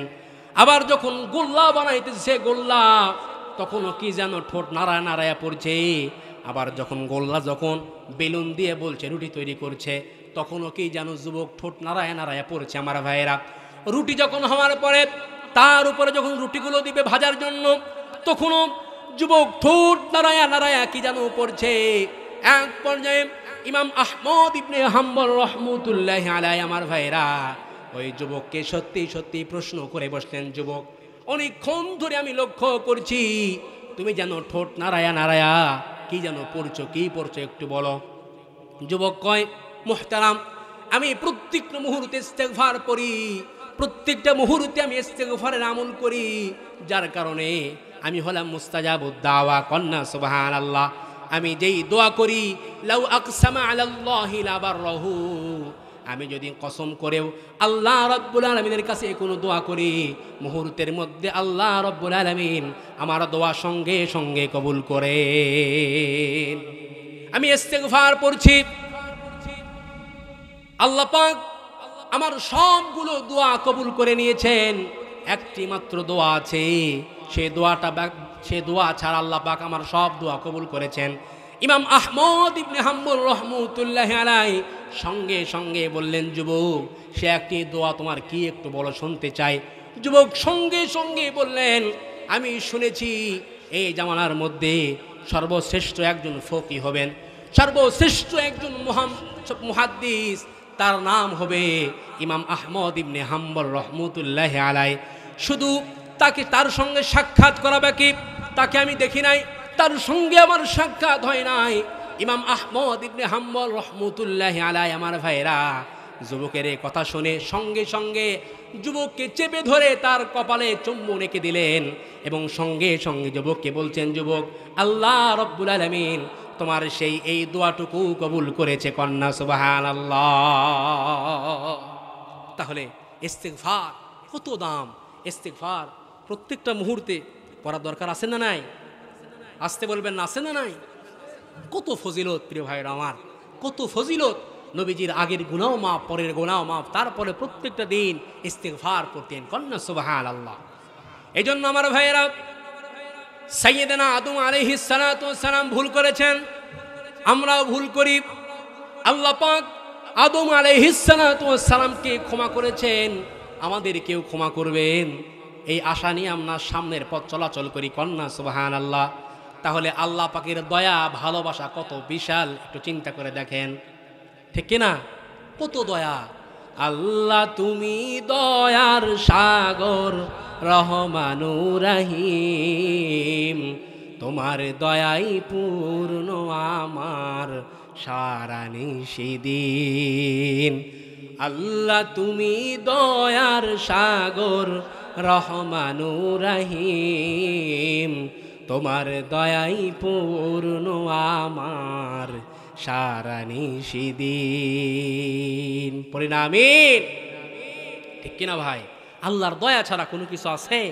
আল্লাহ পাক এই ভালোবাসা, আল্লাহর রহমত, ভালোবাসা, করুণা বিশাল। বনি ইসরাইলের একজন আবেদকে কাল কিয়ামতের ময়দানে শত শত বছর ইবাদত করেছে, সেই আবেদকে আল্লাহ পাক বলবেন, উদখুলুল জান্নাতা বিরহমা, যাও আমার রহমত দ্বারা আমি আল্লাহ পাক তোমাকে জান্নাত দান করলাম। কন্যা সুবহানাল্লাহ। সেই আবেদ বলবে, বালবি আমালিহি, বালবি আমালিহি, আয় আল্লাহ আমি আপনার রহমত দিয়ে জান্নাত যেতে চাই না, আমি আপনার রহমত দিয়ে জান্নাতে যেতে চাই না, বাল বিআমালিহি, আমি আমার আমল দ্বারা জান্নাতে যেতে চাই। আল্লাহ পাক বলবেন তাই নাকি, দেখি তোমার আমল নিয়ে আসো, তোমার আমল নিয়ে আসো, কি আমল তুমি করেছো। যখন তার আমলের খাতাগুলো আস্তে আস্তে দেখা হবে প্রিয় ভাইয়ের আমার, তখন তার মুখ আস্তে আস্তে মলিন হয়ে যাবে। এক পর্যায়ে সে সত্যি সত্যি আল্লাহকে বলে ফেলবো, গো আল্লাহ, আমি আমার আমল দ্বারা জান্নাতে যেতে চাই না, আমি আপনার রহমত দ্বারাই জান্নাতে যেতে চাই। কন্যা সুবহানাল্লাহ। প্রিয় ভাইয়ের আমার, তাহলে আল্লাহ পাকের দয়া, ভালোবাসা, করুণা কত বিশাল চিন্তা করেছেন হযরতে বায়জিদ বুস্তামি রহমতুল্লাহি আলাইহি। মায়ের দোয়ার বদৌলতে জগৎ বিখ্যাত একজন ওলি হয়েছেন। কন্যা সুবহানাল্লাহ। মায়ের দোয়ার বদৌলতে সেই বায়জিদ বুস্তামি রহমতুল্লাহি আলাইহি যখন স্বপ্নের মাধ্যমে মা তাকে বলেছেন, মা পানি খাইতে চেয়েছেন, বায়জিদ ঘুম থেকে উঠে দেখে জগের মধ্যে, কলসের মধ্যে কোনো পানি নাই। সঙ্গে সঙ্গে বায়জিদ কলস নিয়ে দূর দূরান্ত চলে গেছেন, কূপ থেকে পানি নিয়ে আসছেন। এসে দেখেন মা ঘুমিয়ে পড়েছে। বায়জিদ বুস্তামি রহমতুল্লাহি আলাইহি মায়ের শিওরে এক গ্লাস পানি নিয়ে তিনি সুন্দর করে দাঁড়িয়ে আছেন, কারণ মা ঘুমিয়ে পড়েছেন। মাকে যদি ডাক দেয় ঘুমের ব্যাঘাত ঘটবে কি ঘটবে না, মায়ের কষ্ট হবে। এই জন্য বায়জিদ বুস্তামি রহমতুল্লাহি আলাইহি মাকে আর ডাক দেয় নাই। কন্যা সুবহানাল্লাহ। মায়ের শিওরে দাঁড়িয়ে আছেন বায়জিদ এক গ্লাস পানি নিয়ে। মা ঠিক তাহাজ্জুদের সময় যখন মা তাহাজ্জুদের নামাজ আদায় করবেন, মায়ের ঘুম ভেঙে গিয়েছে। আমার ভাইয়েরা, ঘুম ভেঙে দেখে কলিজার টুকরা সন্তান বায়জিদ হাতে পানি নিয়ে সেখানে দাঁড়িয়ে আছেন। গায়ের মধ্যে এরকম হাত দিয়ে দেখেন পুরো শরীর বায়জিদের ঠান্ডা হয়ে গিয়েছে। মা বায়জিদকে বলছে, বাবা, কলিজার টুকরা সন্তান আমার, তুমি কি ঘুমাও নাই? বায়জিদ তখন কয়, মাজি, আপনি তো পানি খাইতে চেয়েছিলেন, সুতরাং মা তখন কয়, বাবা, ঘরের মধ্যে, কলসের মধ্যে তো পানি ছিল না। বায়জিদ বুস্তামি রহমতুল্লাহ আলাইহি বলেন, মা, কলসের মধ্যে পানি পাই নাই, আমি পানি নেওয়ার জন্য দূর দূরান্ত কূপ থেকে পানি নিয়ে এসেছি। এসে দেখি আপনি ঘুমিয়ে পড়েছেন, তো আপনাকে আর ঘুমের ডিস্টার্ব করি নাই। আপনার ঘুম কখন ভাঙবে তখন আমি আপনাকে পানি খাওয়াবো, সেই জন্য শিওরে দাঁড়িয়ে আছি। কন্যা সুবহানাল্লাহ। আমার ভাইয়েরা, মা হাত দিয়ে দেখে নিজের কলিজার টুকরা সন্তানের কথা শুনে মায়ের অন্তরের মধ্যে নাড়া দিয়েছে। মা তাহাজ্জুদের ওযু করে, এই শীতকালীন সময় ঠান্ডা পানি দিয়ে ওযু বানায়া চোখের পানি ছেড়ে দিয়ে আল্লাহ রাব্বুল আলামিনের কাছে দুহাত তুলে দোয়া করছে, ওগো আল্লাহ, আমার সন্তান বায়জিদকে, আমার কলিজার টুকরা সন্তানকে জগৎ বিখ্যাত আলমে দ্বীন একজন ওলি ফকি বানায়া দাও। কন্যা সুবহানাল্লাহ। মায়ের দোয়ার বদৌলতে হযরতে বায়জিদ বুস্তামি রহমতুল্লাহি আলাইহি জগৎ বিখ্যাত একজন ওলি হয়ে গেছেন। কন্যা সুবহানাল্লাহ। আমার ভাইয়েরা, সেই বায়জিদ বুস্তামি রহমতুল্লাহি আলাইহি এমন শীতকালীন সময়ে মায়ের দোয়ার বদলতে জগৎ বিখ্যাত একজন ওলিতে পরিণত হয়ে গেছে। কন্যা সুবহানাল্লাহ। হযরতে বায়জিদ বুস্তামি রহমতুল্লাহি আলাইহি স্বপ্নে দেখেন তিনি মারা গেছেন। স্বপ্নে দেখেন বায়জিদ মারা গেছেন। হাসরের ময়দান কায়েম হয়ে গিয়েছে। আমার ভাইয়েরা, বিচারের কাজ শুরু হয়ে গিয়েছে।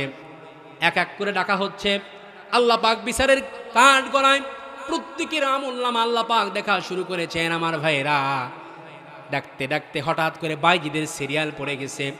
বায়জিদকে আল্লাহ রাব্বুল আলামিন বায়জিদকে জিজ্ঞাসা করেছে, বায়জিদ, তুমি কি নিয়ে এসেছো? হযরতে বায়জিদ বুস্তামি রহমতুল্লাহি আলাইহি চিন্তা করছেন, একজন জগৎ বিখ্যাত আলেম, তারপরও চিন্তা করছেন, সর্বনাশ, আমলের কথা তো আল্লাহকে বলাই যাবে না, আমলের কথা তো কোনো ক্রমেই বলা যাবে না।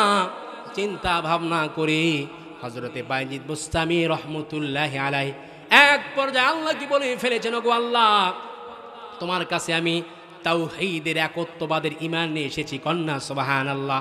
আমার ভাইয়েরা, এই কথা বলার সঙ্গে সঙ্গে কিছুক্ষণ পর আল্লাহ রাব্বুল আলামিন হযরতে বায়জিদ বুস্তামি রহমতুল্লাহি আলাইহিকে বলছেন, বায়জিদ, তোমার ঈমানের মধ্যেও ভেজাল আছে, তুমি ঈমানটাও ঠিকঠাক মতো নিয়ে আসতে পারো নাই। বায়জিদ বুস্তামি পেরেশান, চিন্তা ভাবনার মধ্যে পড়ে গেছেন। আমার ভাইরা, সর্বনাশ, ঈমানের কথা বললাম, তারপর ঈমানের মধ্যেও ভেজাল আছে, তার মানে জাহান্নাম ছাড়া আমার কোনো উপায় নাই। কথা বলেন ঠিক কিনা? আমার ভাইরা, কিছুক্ষণ পরে আল্লাহ রাব্বুল আলামিন হযরতে বায়জিদ বুস্তামি রহমতুল্লাহি আলাইহিকে লক্ষ্য করে ফেরেশতাদেরকে বলতেছেন, ও আমার ফেরেশতারা, যাও যাও তোমরা বাইজিদকে জান্নাতের মধ্যে প্রবেশ করাও।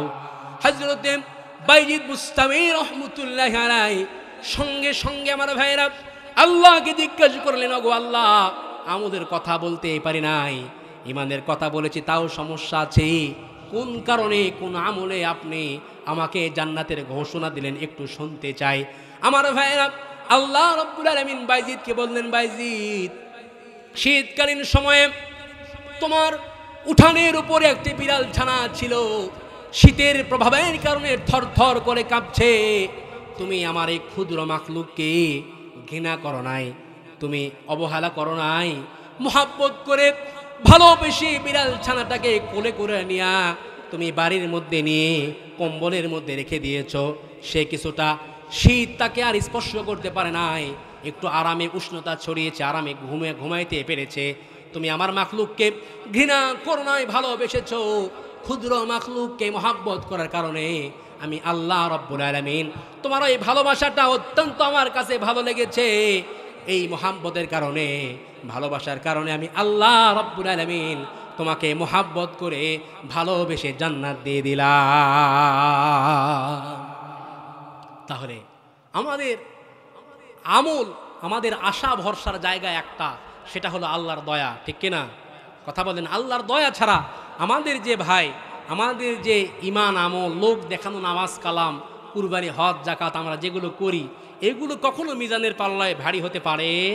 আশা ভরসার জায়গা একটা, আমাদের দয়ার আশা ভরসার জায়গা একটা, সেটা হচ্ছে আল্লাহ রাব্বুল আলামিনের দয়া। কথা বলেন, ঠিক কিনা? আল্লাহর দয়া ছাড়া কিছু আছে ভাই? তাহলে আল্লাহর দয়া, ভালোবাসা কত বিশাল, একটু চিন্তা করে দেখেন। আল্লাহ রাব্বুল আলামিন ভালোবাসাকে তৈরি করে 100 ভাগ করেছেন। এক ভাগ ভালোবাসা আল্লাহ রাব্বুল আলামিন পৃথিবীর সবার মাঝে ঢেলে দিয়েছেন আমার ভাইরা। আর 99 টুকরা ভালোবাসা আল্লাহ রাব্বুল আলামিন নিজের মধ্যেই রেখে দিয়েছেন। ওই এক ভাগ মহব্বতের যে ছিটে ফোঁটা আমরা পেয়েছি আমার ভাইরা, সেই এক ভাগের ছিটে ফোঁটার মধ্য থেকে মুরগি যতটুকু ভাগে পেল, সেই মহব্বতের কারণে নিজের জীবনকে বাজি রেখে নিজের বাচ্চাকে বাঁচাবার জন্য শিয়ালের পিছনে দৌড়ায়, ঠিক কিনা?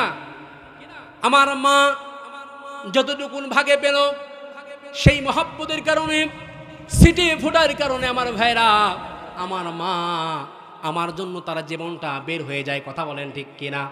আমার জন্য, আমার বউয়ের জন্য, আমার সন্তানের জন্য আমার জীবনটা বের হয়ে যায়।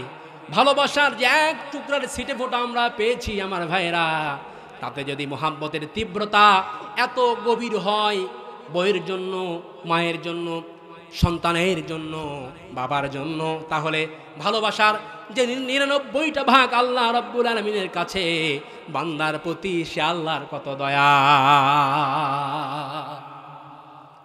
যুবক ভাইয়েরা, তোমরা যখন গুনাহের কাজে যাও, মনে করো কেউ তোমাদেরকে ডাকে না, বিভিন্নভাবে তোমরা বিভিন্ন জায়গাতে গানের কনসার্ট করো, জুয়ার আড্ডাখানায় তোমরা যাও, মদের আড্ডাখানায় যাও, ইয়াবাহা, গাঞ্জা, হেরোইন সহ অনেক কিছু তোমরা গুনাহের কাজে যাও। তোমরা মনে করো কেউ তোমাদেরকে ডাকে না। আমার ভাইরা, যুবক ভাইয়ের আমার, তোমরা জানো না তোমার মা কিন্তু তোমার জন্য কাঁদে। আমার ভাইয়েরা, কলিজার টুকরা মা তোমার জন্য কাঁদে। তোমার মা নিজে না খাইয়া তোমাকে খাওয়ায়, নিজে না পইরা তোমাকে পড়ায়। তোমার বাবা সর্বত্র বিলীন করে তোমাকে প্রতিষ্ঠার লক্ষ্যে কিন্তু কাজ করে। রোদে পড়ে, বৃষ্টিতে পড়ে, রোদ তাদের শরীরে লাগে না। প্রত্যেকটা মুহূর্তে 24 ঘন্টা সন্তানকে প্রতিষ্ঠা করার লক্ষ্যে আমার ভাইরা তারা কাজ করে। ওই সন্তানের লাশ কিন্তু বাবা যখন, সন্তান যখন মারা যায়, সন্তানের লাশ কোলে নিয়ে বাবা কিন্তু কবর দিয়ে, কবরের মধ্যে রেখে কিন্তু আবার উঠে আসতে পারে। কথা বলেন, ঠিক কিনা? আমার ভাইরা, এই অনুমতিটা বাবাকে দেওয়া হয়েছে, কিন্তু মাকে দেওয়া হয় নাই।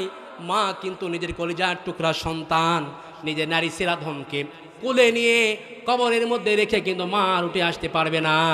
মা কিন্তু সঙ্গে সঙ্গে কবরের মধ্যে সন্তানের সাথে সাথে কিন্তু শুয়ে পড়বে। আল্লাহ রাব্বুল আলামিন বলে, বান্দা তোমার মা 10 মাস 10 দিন তোমাকে গর্ভে ধারণ করেছে, তোমাকে পেটের মধ্যে রেখেছে। তোমার মা তোমাকে একটা হাত দেয় নাই, তোমাকে একটা পা দেয় নাই, চক্ষু দেয় নাই, কোনো অঙ্গ প্রত্যঙ্গ কোনো কিছু দান করে নাই। শুধুমাত্র 10 মাস 10 দিন তোমার মা তোমাকে গর্ভে ধারণ করেছে। এতটুকুর কারণে তোমার মা সন্তানের প্রতি তোমার মা তোমাকে কতটা মহব্বত করে, কতটা তোমাকে ভালোবাসে। বান্দা বান্দা আমি আল্লাহ রাব্বুল আলামিন তোমাকে সুন্দর করে 2টি হাত দান করেছি, কন্যা সুবহানাল্লাহ। পা দিয়েছি, চক্ষু দিয়েছি, তোমার সমস্ত অঙ্গ প্রত্যঙ্গগুলো আমি আল্লাহ পাক দান করেছি। তোমার কোথায় কি দরকার আমি দিয়েছি বান্দা। তোমার মায়ের গর্ভের মধ্যে সুন্দর করে তোমাকে সংরক্ষিত করেছি বান্দা।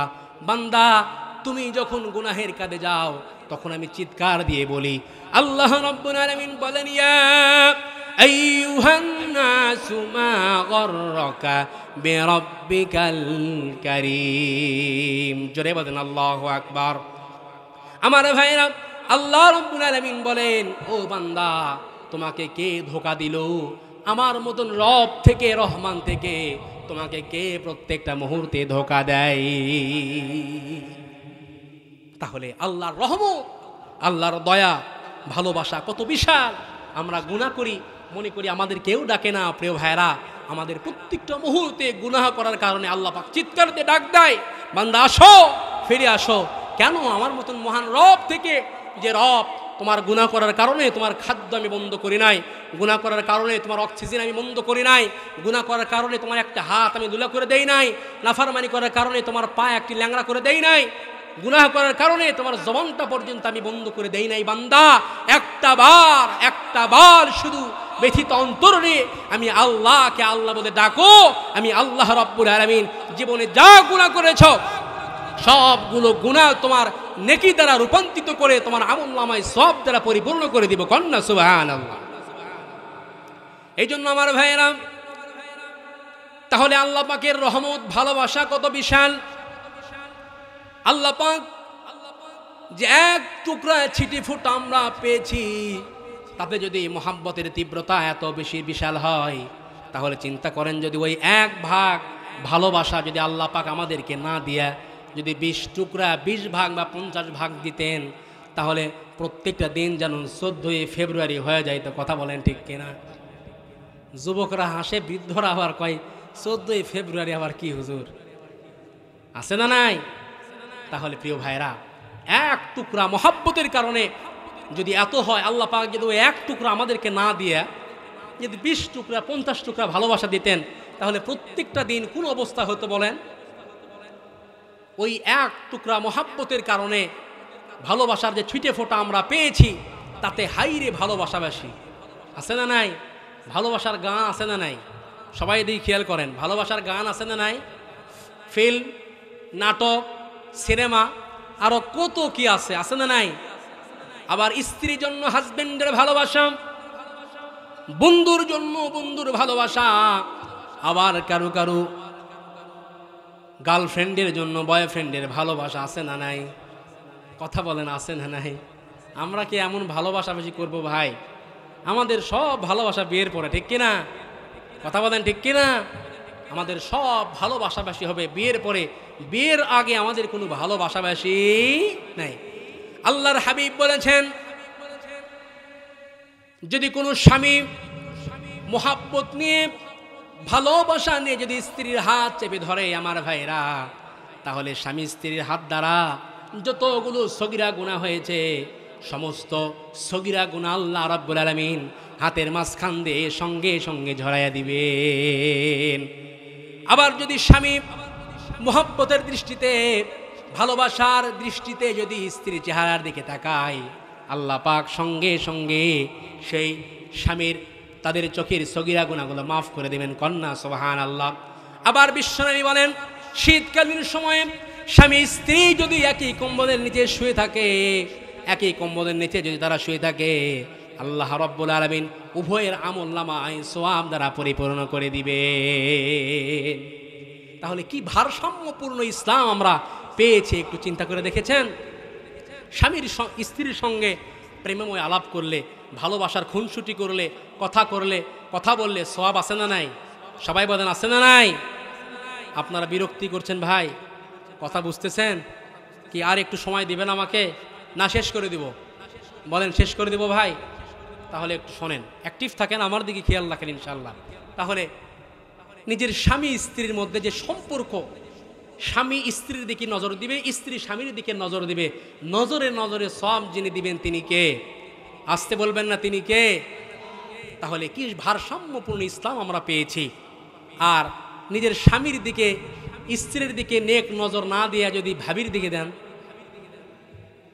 কথা বলেন, যদি নিজের শালীর দিকে দেন, তাহলে কাজিনের দিকে গুনাহ আছে না নাই? তাহলে হালাল সূরতে হালাল দৃষ্টি দিলে সওয়াব দ্বারা পরিপূর্ণ যিনি করবেন তিনি কে? আল্লাহ পাক বলেছেন ওয়ায়ালামু খাইনাতাল আয়ুন, যদি চিকন কোনো ভিন্ন ছিদ্র দিয়াও যদি কোনো পর নারীর দিকে চেহারা দাও, কাল কিয়ামতের ময়দানে আল্লাহ রাব্বুল আলামিন আমানতের খেয়ানতদার হিসাবে, আল্লাহ পাক তাকে আমানতের খেয়ানতদার হিসাবে তাকে জিনাকারের কাতারে দাঁড় করাবেন। কন্না নাউজুবিল্লাহ। তাহলে দেখা যাচ্ছে আমরা হাত ঠিকই ধরি, কিন্তু নিজের বইয়ের হাত ধরি না। হাত ঠিকই ধরতেছি, নিজের বইয়ের না। নিজের বইয়ের হাত ধরার খবর নেই, ওই বিয়ের দিন ধরছি আর কোনো খবর নাই। এখন শালীর হাত ধরা মানে ভবু করে ঘোরাবেন, আছে না নাই? শালীর হাত ধরতেছি, ভাবির হাত ধরতে ধরতে এমন পর্যায়ে যায় যা ভাষায় প্রকাশ করা যায় না, ঠিক কিনা ভাই? কথা বলেন। তাহলে প্রিয় ভাইয়ের আমার, হাত ধরতে হবে ঠিক মতো, স্ত্রীর হাতে হাত, স্ত্রীর সঙ্গে হাতে হাত রাখতে হবে। প্রেমময় আলাপ করলে সওয়াব আছে না নাই? এই জন্য আমার মা বোনদেরকে বলতে চাই, অনেক মা বোনেরা তারা সুন্দর করে নামাজ কালাম পড়েন, রোজা রাখেন, তাহাজ্জুদের নামাজ আদায় করেন, কালো বুরকা পরে রাস্তাঘাটে চলাচল করেন, কিন্তু স্বামীর সঙ্গে দুর্ব্যবহার করে, আছে না নাই? আসতে বলবেন না, আছে না নাই? মা বোনদের আছে তো ইনশাল্লাহ? তাহলে দুই চারটা কথা মা বোনদের উদ্দেশ্য বলা দরকার, ঠিক কিনা?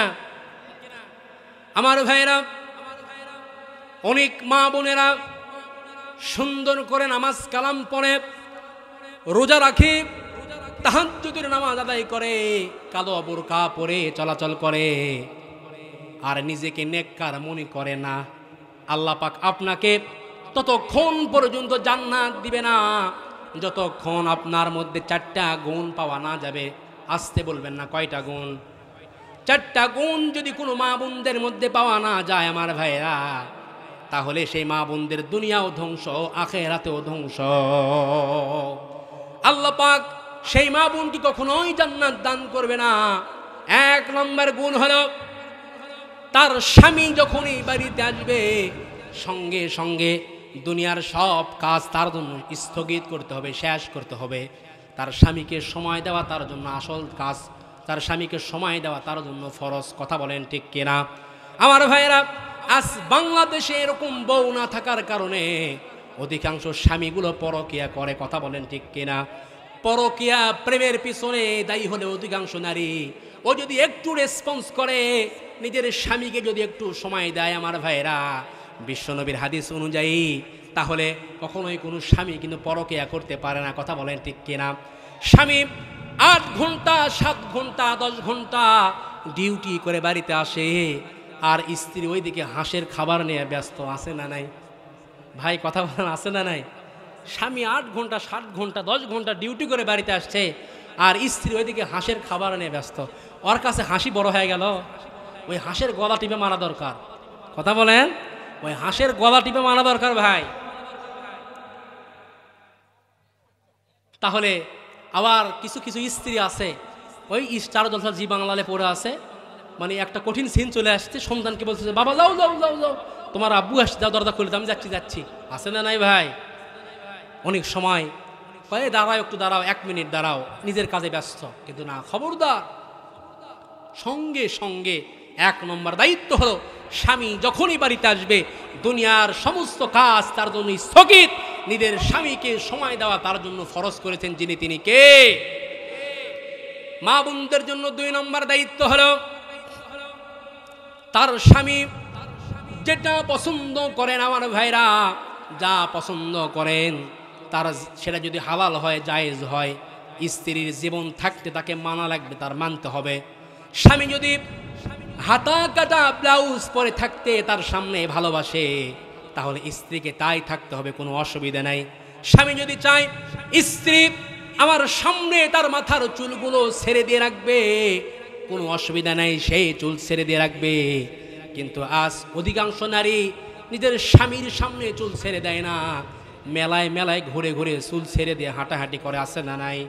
আমি আমার মাদেরকে বলি, ও আমার মা, খোদার কসম করে বলছি মা, আল্লাহর কোরআনের সামনে নিয়ে আমি বলছি, পরপুরুষ যে কয়টা চুল আপনার দেখবে কাল কিয়ামতের ময়দানে, প্রত্যেকটা চুল এক একটা সাপ হয়ে আপনাকে দংশন করবে।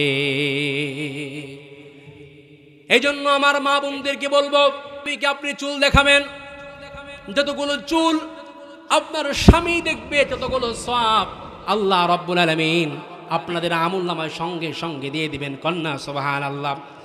স্বামী যদি খুশি হয়ে মুহাব্বত নিয়ে স্ত্রীর মাথার উপরে হাত রেখে দেয় আমার ভাইরা, তার হাতের নিচে যতগুলো চুল পড়বে আমার ভাইরা, ততগুলো সওয়াব আল্লাহ রাব্বুল আলামিন সঙ্গে সঙ্গে তার আমলনামায় দিয়ে দিবে। এই জন্য স্বামী যদি স্ত্রীর হাত ধরে, স্ত্রী যদি স্বামীর হাত ধরে, ওই দিনে যদি তাদের হাতের দ্বারা যদি কোনো সগীরা গুনাহ হয়ে যায় আমার ভাইরা, আল্লাহ পাক উভয়ের হাতের মধ্য থেকে সমস্ত সগীরা গুনাহগুলোকে ক্ষমা করে দিবেন। কন্যা সুবহানাল্লাহ। তাহলে এখানে যতগুলো স্বামী এসেছেন, প্রত্যেকটা স্বামী এটা পছন্দ করে যে বিয়ের পরে নিজের মা বাবাকে একসঙ্গে রাখতে, একসঙ্গে খাইতে, কথা বলেন ঠিক কিনা? কিন্তু ৯৮% মহিলারা এটা চায় না।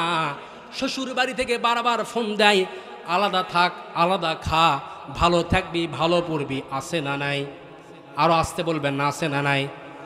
এই জন্য আমি আমার মাদেরকে বলবো, খবরদার, যেই বৃদ্ধ লোক, বৃদ্ধ মা বাবা তোমার স্বামীর জন্য ৩০টা বছর যারা কুরবান করে দিয়েছে, ওয়াকফ করে দিয়েছে, আজ বৃদ্ধ হওয়ার কারণে সেই বুড়া বুড়ি এখন ডিলেট নাকি, তাদের সম্মান নাই নাকি? খবরদার, যুবকদের পায়ে হাত রেখে বলি, যুবক, যদি জীবনে সাকসেস আর সফলতা যদি অর্জন করতে চাও, নিজের মা বাবার সঙ্গে সবসময় ভালো আচরণ করে যাও। মার মনে কষ্ট দিও না, বাবার মনে কষ্ট দিও না। যদি মার মনে যদি কষ্ট দাও, বাবার মনে যদি কষ্ট দাও, জীবনে কখনোই তুমি সার্থক সফলতা অর্জন করতে পারবা না। অনেক যুবকের কাছে বৃদ্ধ মা বাবা ভিক্ষুকের মতো হাত পাততে হয় যে বাবা আমার একটু টাকা দাও না, আমার এইটা খাইতে মন চায়, সেইটা খাইতে মন চায়, একটু টাকা দে না বাবা। কিন্তু সন্তান টাকা দেয় না, নিজের মায়ের গায়ে হাত দেয়, বাবাকে মারে, এমনকি ঘর থেকে পর্যন্ত বের করে দেয়।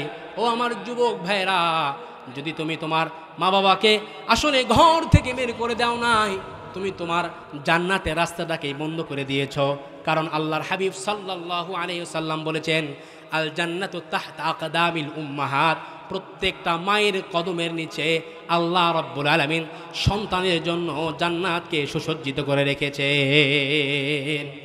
এই জন্য আমার ভাইয়েরা, খবরদার, মায়ের মনে কষ্ট দিও না, মা বাবার সঙ্গে সুন্দর আচরণ করো, ভালো ব্যবহার করো। আল্লাহ রাব্বুল আলামিন জান্নাতের রাস্তা যদি 10,000 কিলোমিটার যদি দূরে হয়ে যায়, আল্লাহ রাব্বুল আলামিন মুহূর্তের মধ্যে সেই জান্নাতের রাস্তাটাকে তোমাদের জন্য 1 মিনিটের রাস্তা বানিয়ে দিবেন। কন্যা সুবহানাল্লাহ। আমার ভাইয়েরা, ওয়াইস আল কারনি সকলেই নাম শুনেছেন। কুরুন নামক শহরে তিনি বসবাস করতেন। সেখান থেকে চিঠি প্রেরণ করেছেন নবীজির দরবারে। আল্লাহর হাবিব সাল্লাল্লাহু আলাইহি ওয়াসাল্লামকে বলেছেন, আমার ভাইরা, ইয়া রাসূলুল্লাহ, ইয়া হাবিবাল্লাহ, আমার মনের বড় তামান্না, বড় আশা আকাঙ্ক্ষা, আমি আপনার সাহাবত থেকে সাহাবীর মর্যাদা অর্জন করতে চাই। নবী গো, বাড়িতে আমার বৃদ্ধ মা থাকার কারণে আমার বৃদ্ধ মায়ের আমি ছাড়া আর কেউ নাই। নবী গো, ইয়া রাসূলুল্লাহ, আমার মায়ের জন্য আর কেউ নাই, তার খেদমত করার জন্য কেউ নাই, এই জন্য আমি যাইতে পারছি না। আল্লাহর হাবিব সাল্লাল্লাহু আলাইহি ওয়াসাল্লাম ওই চিঠির অপর পাশে প্রতি উত্তর লিখেছেন, হে ওয়াইস আল কারনি, তোমার আমার খেদমত আসার কোনো দরকার নাই, আমার সাহাবতেই থাকার কোনো দরকার নাই, তুমি তোমার মায়ের খেদমতে নিয়োজিত থাকো, আল্লাহ রাব্বুল আলামিন তোমাকে কবুল করবে। এই জন্য কখনো নিজের মার মনে কষ্ট দেওয়া যাবে ভাই? কষ্ট দেওয়া যাবে? বাবাকে মারা যাবে, আজ আমরা মা বাবার গায়ে হাত তুলে অনায়াসে ঘর থেকে বের করে দিই, তাড়িয়ে দেই, গায়ে হাত দেই না। খবরদার, খবরদার। তাহলে 2 নম্বর, আমরা এখানে প্রত্যেকেই এসেছি, প্রত্যেকটা স্বামী চায়, আমার মাদেরকে বলবো যারা নতুন বৌমা হয়ে এসেছেন, কখনোই নিজের স্বামীর সঙ্গে, শাশুড়ির সঙ্গে, শ্বশুরের সঙ্গে দুর্ব্যবহার করবেন না। আপনিও একদিন ওই পর্যায়ে চলে যাবেন, আপনিও একদিন শাশুড়ি হবেন, আপনিও একদিন শাশুড়ি হবেন। এই জন্য প্রত্যেকটা মুহূর্তে ভালো আচরণ করবেন। আর শাশুড়িদেরকে বলতে চাই, আপনারাও নিজের বৌমার সঙ্গে ভালো আচরণ করবেন, নিজের বৌমার সঙ্গে সৎ আচরণ করবেন। কারণ সে সারাটা জীবন অন্য জায়গায় থাকছে, অন্য জায়গায় বাপ মার কাছে লালিত পালিত হয়েছে, হঠাৎ করে 3টা শব্দ বলে আপনার ছেলের বুকে তার ভালোবাসার ঘর করে নিয়েছে, ঠিক কিনা? আপনার ছেলের সে অন্য কেউ নয়, আপনার ছেলের বউ। আর স্বামী স্ত্রীর বন্ধন এটা কখনো সাধারণ কোনো বন্ধন নয়, এটা হচ্ছে একটা জান্নাতি বন্ধন। স্বামী স্ত্রী বন্ধন এটা জান্নাতি বন্ধন, প্রিয় ভাইয়ের আমার। এই জন্য স্বামী স্ত্রী জান্নাতের মধ্যে মা ছেলে একসঙ্গে থাকবে না, বাবা ছেলে একসঙ্গে থাকবে না, একসঙ্গে থাকবে যে স্বামী আর স্ত্রী। কন্যা সুবহানাল্লাহ। এই জন্য স্বামী স্ত্রী বন্ধন একটা জীবন্ত বন্ধন, জান্নাতি বন্ধন। অনেক শাশুড়ি আছে বিয়ে শাদী সুন্দর করে নিয়ে আসা অল্প বয়সী বৌমা একবারে সংসারে রান্না থেকে নিয়ে সব পর্যন্ত কাজ কাম চাপিয়ে দেয়, যে জীবনে বহু কষ্ট করছে, এখন করতো বাবা, তোরা করতো, আছে না নাই ভাই বলেন? অনেক বউ শাশুড়ি একেবারে চাপাইয়া দেয় নিজের বউয়ের, মানে ছেলের বৌমার উপরে চাপাইয়া দেয়। সে ভার সহ্য করতে পারে না, দেখা যাচ্ছে যে আস্তে আস্তে আস্তে একবারে ক্লান্ত হয়ে যায়। এই জন্য না, আমি আপনাদেরকে অনুরোধ করব, আস্তে আস্তে আস্তে আস্তে হয় মায়ের বাড়িতে ছিল, বাবার বাড়িতে ছিল, ছোট্ট থেকে কোনো রান্না বান্না করে নাই। আর প্রত্যেকটা বাবার বাড়িতে প্রত্যেকটা মেয়ে কিন্তু রাজকন্যা হয়ে থাকে, ঠিক কিনা ভাই? চাই সে ধনী হোক, চাই সে গরিব হোক, ঠিক কিনা? এই জন্য কখনোই আপনারা চাপাইয়া দিবেন না, আস্তে আস্তে তাকে শিখাবেন। আর নিজের ছেলের বউকে প্রকৃতপক্ষে বৌমা মনে করবেন, নিজের মেয়ে মনে করবেন, সব সময় তার প্রশংসা করবেন, দেখবেন সে আপনাকে নিজের মা মনে করে কাছে টেনে নেবে, ঠিক কিনা? আর অবশ্যই অবশ্যই নিজের বউদেরকে বলছি, আপনারাও আপনাদের শাশুড়ি আম্মাকে অবশ্যই নিজের মায়ের মনে করে কাছে টেনে নেবেন, নিজের মায়ের মনের কাছে টেনে নেবেন, নিজের মা মনে করবেন। কিন্তু আজ এইরকম হয় না, বইয়ের সামনে নিজের বেটির প্রশংসা, আমার বেটি এই সেই, উমুক তুমুক হাবিজাবি এই সেই, আর ওই দেখি মনে করেন বেটার বউ মনে করে হ্যাঁ আমার মা উমুক তুমুক ইত্যাদি এই সেই, দেখা যায় আস্তে আস্তে দূরত্ব আছে না নাই ভাই? সবাই বলেন আছে না নাই? এই জন্য সবসময় প্রশংসা করতে হবে, কারণ মায়ের ভালোবাসা মায়ের কাছে, বইয়ের ভালোবাসা বইয়ের কাছে। মায়ের ভালোবাসা বউ দিতে পারবে না, বইয়ের ভালোবাসা মাও দিতে পারবে। সুতরাং কাউকে কারো থেকে ছোট করার কোনো অবকাশ ইসলামে নাই। প্রত্যেকেই সমান হারে মহাব্বত করতে হবে, ভালোবাসতে হবে, প্রিয় ভাইয়েরা। তাহলে আমরা শুনলাম 2 নম্বর শর্ত হচ্ছে কখনোই নিজের মা বাবাকে নিজের স্বামী যা পছন্দ করে তাই পছন্দ করতে হবে। আর 3 নম্বর শর্ত হলো নিজের স্বামীর সম্পদ এবং সন্তানকে ইসলামের জন্য, দ্বীনের জন্য উৎসর্গ করতে হবে। কন্যা সুবহানাল্লাহ। স্বামী বাড়িতে নাই, স্বামী চলে গেছে, কোনো প্রবাস জীবন কাটাচ্ছে, বা স্বামী মারা গেছে, তার সম্পদ আছে, তার সন্তান আছে, সেই সম্পদ এবং সন্তানকে দেখভাল করতে হবে, ইসলামের জন্য উৎসর্গ করতে হবে আমার ভাইয়েরা। আর 4 নম্বর শর্ত হলো কোনো ক্রমে নিজের স্বামীর মনে যতই কঠিন পরিস্থিতি হোক না কেন, কোনো ক্রমে কিন্তু বদদোয়া দেওয়া যাবে না আমার ভাইয়েরা। আল্লাহ রাব্বুল আলামিন এই দুনিয়ার জমিনে একজন মহিলাকে আল্লাহ রাব্বুল আলামিন তার সামনে জান্নাতকে তুলে ধরেছিলেন। কন্যা সুবহানাল্লাহ।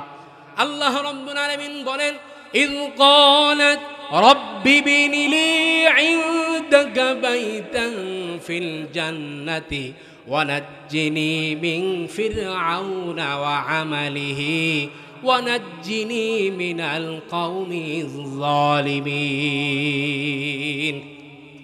আল্লাহ রাব্বুল আলামিন ফেরাউন যখন তার স্ত্রী হযরতে আসিয়া আলাইহিস সালাতু ওয়াস সালামের উপরে নির্যাতন করত, আমার ভাইরা আসিয়ার হাতের মধ্যে পেরেক লাগিয়েছিল, কপালের মধ্যে পেরেক লাগিয়েছিল, পায়ের মধ্যে শলাকা লাগিয়েছিল আমার ভাইরা, আর মাথার উপরে গরম তেল ঢেলে দিচ্ছে।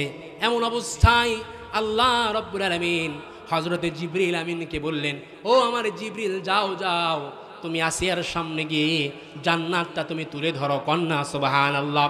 হযরতে আসিয়া আলাইহিস সালাতু ওয়াস সালাম জান্নাতকে দেখে সঙ্গে সঙ্গে খুশি হয়েছেন। খুশি হয়ে আল্লাহ রাব্বুল আলামিনকে বলছেন, ওগো আল্লাহ, ওই জান্নাতের ভিতরে আমার একখানা ঘর তুমি বানিয়ে দাও, কন্যা সুবহানাল্লাহ। যে ঘরের মধ্যে বসে বসে আমি প্রত্যেকটা মুহূর্তে মুহূর্তে তোমাকে দেখব। আসিয়া আলাইহিস সালাতু ওয়াস সালাম এত নির্যাতন করেছেন, ফেরাউন তার দলবল নিয়ে কষ্ট দিয়েছেন আমার ভাইরা, জুলুম করেছে, মাথার উপরে গরম তেল ঢেলে দিয়েছে আমার ভাইরা। তারপরেও আল্লাহকে একটাবার নিজের স্বামীর ব্যাপারে লানত দেয় নাই, বদদোয়া দেয় নাই, নিজের স্বামীর ব্যাপারে বলে নাই, ওগো আল্লাহ, ফেরাউন তার দলবল নিয়ে আমার উপরে যে জুলুম করেছে, নির্যাতন করেছে, এই জুলুম করার কারণে তুমি তার আমার স্বামীর উপরে গজব দাও, এই কথা একটাবার বলে নাই। বারবার বলতেছেন, ওগো আল্লাহ, ফেরাউনের নির্যাতন থেকে তুমি আমাকে বাঁচাও। আমার স্বামী ফেরাউন আমার উপরে যে নির্যাতন করছে, জুলুম করছে, তারা দলবল দিয়ে এই গজবের কারণে, এই জুলুম করার কারণে তুমি আমার স্বামী ফেরাউনের উপরে গজব দিও না। ওগো আল্লাহ, তার নির্যাতন থেকে, তার জুলুম থেকে তুমি আমাকে বাঁচাও। তাহলে চিন্তা করেন আমার মা, ফেরাউনের মতো এত বড় জানোয়ার, নাফরমান, কুলাঙ্গার স্বামী কিন্তু কারো ভাগ্যে নাই। কথা বলেন ঠিক কিনা? এত বড় জানোয়ার আর কুলাঙ্গার স্বামী কিন্তু কোনো মায়ের কপালে নাই, কোনো স্বামীর কোনো বোনদের কপালে কিন্তু নাই। তারপরেও যারা পরিমাণ নিজের স্বামীর মনে কিন্তু আঘাত দেওয়ামূলক কথা বলে নাই। আর আজকাল একটা সাবান যদি দিতে না পারছে আমার ভাইরা, সারা জীবন সব কিছু আপনি দিয়েছেন, একটা সাবান যদি কম হয়েছে, সঙ্গে সঙ্গে দরজায় দাঁড়ানো মাত্র সঙ্গে সঙ্গে কয়, এই মরদের সাথে বিয়ে হয় আমার জীবনটা ঝালাবালা। আছে না নাই? কথা বলেন, আছে না নাই ভাই? সারা জীবন সব দিছেন, এক সাবান হয় নাই, কয় এমন একজনের সাথে আমার বাপ মাও বিয়া দিল, আমার জীবনে কোনো চাহিদা মেটাতে পারলো না। আছে না নাই ভাই? আপনার সব শেষ, আপনি নামাজ, রোজা, কালাম এগুলো করে কি করবেন? সঙ্গে সঙ্গে সব ধ্বংস, সব বরবাদ। স্বামী 7 ঘন্টা 8 ঘন্টা ডিউটি করে আসছে, নক করতেছে, আর আপনি দরজায় তার মেজাজ বুঝলেন না, না বুঝার কারণে দরজাও খুলছেন না। আর দরজা খুলে আমার তেল নাই, ডাল নাই, অমুক নাই, তুমুক নাই, খালি ভবু করে ঘোড়ো। আছে না নাই? কথা বলেন। এই সমস্ত বর্জন করতে হবে, কারণ হযরতে ফাতেমা রাদিয়াল্লাহু তাআলা আনহা, বিশ্বনবী সাল্লাল্লাহু আলাইহি সাল্লামের কলিজার টুকরা মেয়ে ফাতেমা রাদিয়াল্লাহু তাআলা আনহাকে আল্লাহর হাবিব বলেছেন, ফাতেমা, আলী যখনই বাহির থেকে বাড়িতে আসবে, তুমি মুচকি হেসে আলীকে আহলান সাহলান ও মারহাবান, আলীকে তুমি গ্রহণ করবা, কন্যা সুবহানাল্লাহ। আলী দরজায় এসে যেন ঠোকা না মারতে হয়, যে ঠোকা আলী মারবে সেই ঠোকা যেন দরজায় না লেগে সরাসরি তোমার পিঠের উপরে পড়ে, কন্যা সুবহানাল্লাহ। একদা সত্যি সত্যি হযরতে আলী রাদিয়াল্লাহু তাআলা আনহু একজন দিনমজুর ছিলেন, দিনমজুরি কাজ করতেন। দূর থেকে আসতেছেন, এমন কাছাকাছি আসছেন যে কাছাকাছি দেখলে আর পর্দা লঙ্ঘন হবে না। হযরতে ফাতেমা লক্ষ্য করে দেখেন আলীর মনটা খারাপ, চেহারাটা একেবারে মলিন হয়ে গেছে, চেহারা একেবারে মলিন। কাছে চলে আসছে, তখন হযরতে ফাতেমা রাদিয়াল্লাহু তাআলা আনহা আলীকে বলতেছেন, আলী, তোমার মন খারাপ কেন? তখন আলী রাদিয়াল্লাহু তাআলা আনহু কয় যে, ফাতেমা, সারাটা দিন আজকে কোনো কাজ পাই নাই, কোনো টাকা পয়সা কোনো কিছুই পাইলাম না, কোনো কিছু উপার্জন করতে পারলাম না, সুতরাং এই জন্য একটু মন আমার খারাপ। তো ফাতেমা মুচকি হেসে বলতেছেন, আলী, আমরা পাইলেও আলহামদুলিল্লাহ, না পাইলে আলহামদুলিল্লাহ, পাইলে আলহামদুলিল্লাহ, আর না পাইলে আমরা সবর করব। দুনো অবস্থাতেই আল্লাহ আমাদের সঙ্গে, কন্যা সুবহানাল্লাহ। আলহামদুলিল্লাহর সঙ্গেও আল্লাহ আছে, সবর ধৈর্যধারীকারীর সঙ্গেও আল্লাহ আছেন, কন্যা সুবহানাল্লাহ। তাহলে কত সুন্দর করে উপস্থাপন করেছেন, চিন্তা করেছেন? আর একজন মহিলাকে আমার ভাইয়েরা আল্লাহ পাক এই দুনিয়াতেই সালাম জানাইয়েছেন একমাত্র স্বামী ভক্তা হওয়ার কারণে, স্বামীকে শ্রদ্ধা করার কারণে, ভালোবাসার কারণে। হযরতে খাদিজাতুল কুবরা রাদিয়াল্লাহু তাআলা আনহাকে আল্লাহ পাক এই দুনিয়াতেই সালাম জানাইয়েছেন, কন্যা সুবহানাল্লাহ। তৎকালীন যুগের সব থেকে 7 নম্বর ধনী ছিলেন হযরতে খাদিজাতুল কুবরা রাদিয়াল্লাহু তাআলা আনহা। আমার ভাইয়েরা 7 নম্বর ধনী ছিলেন। ইসলাম গ্রহণ করার কারণে সমস্ত সম্পদ বিশ্বনবীর খেদমতে এনে তিনি পেশ করে দিয়েছেন, নবীজির খেদমতে পেশ করে দিয়েছেন। আল্লাহর হাবিবকে বলতেছেন, সঙ্গে সঙ্গে এই সব কিছু নবী গো এই মালগুলো আপনি ইসলামের জন্য কোরবান করে দিবে। আর এখন একটা স্ত্রী, স্বামী ক্যান্সার রোগে আক্রান্ত, স্বামী ক্যান্সার রোগে আক্রান্ত, স্ত্রী হাতের একটা বালা বিক্রি করে যে স্বামীর চিকিৎসা করবে এটাও কিন্তু করতে চায় না। কথা বলেন ঠিক কিনা? কয় মরে যায় মরে যাক, মরে যায় মরে যাক, কোনো সমস্যা নাই। প্রিয় ভাইরা আমার, এই জন্য খবরদার আমার মা বোনদেরকে অবশ্যই সচেতন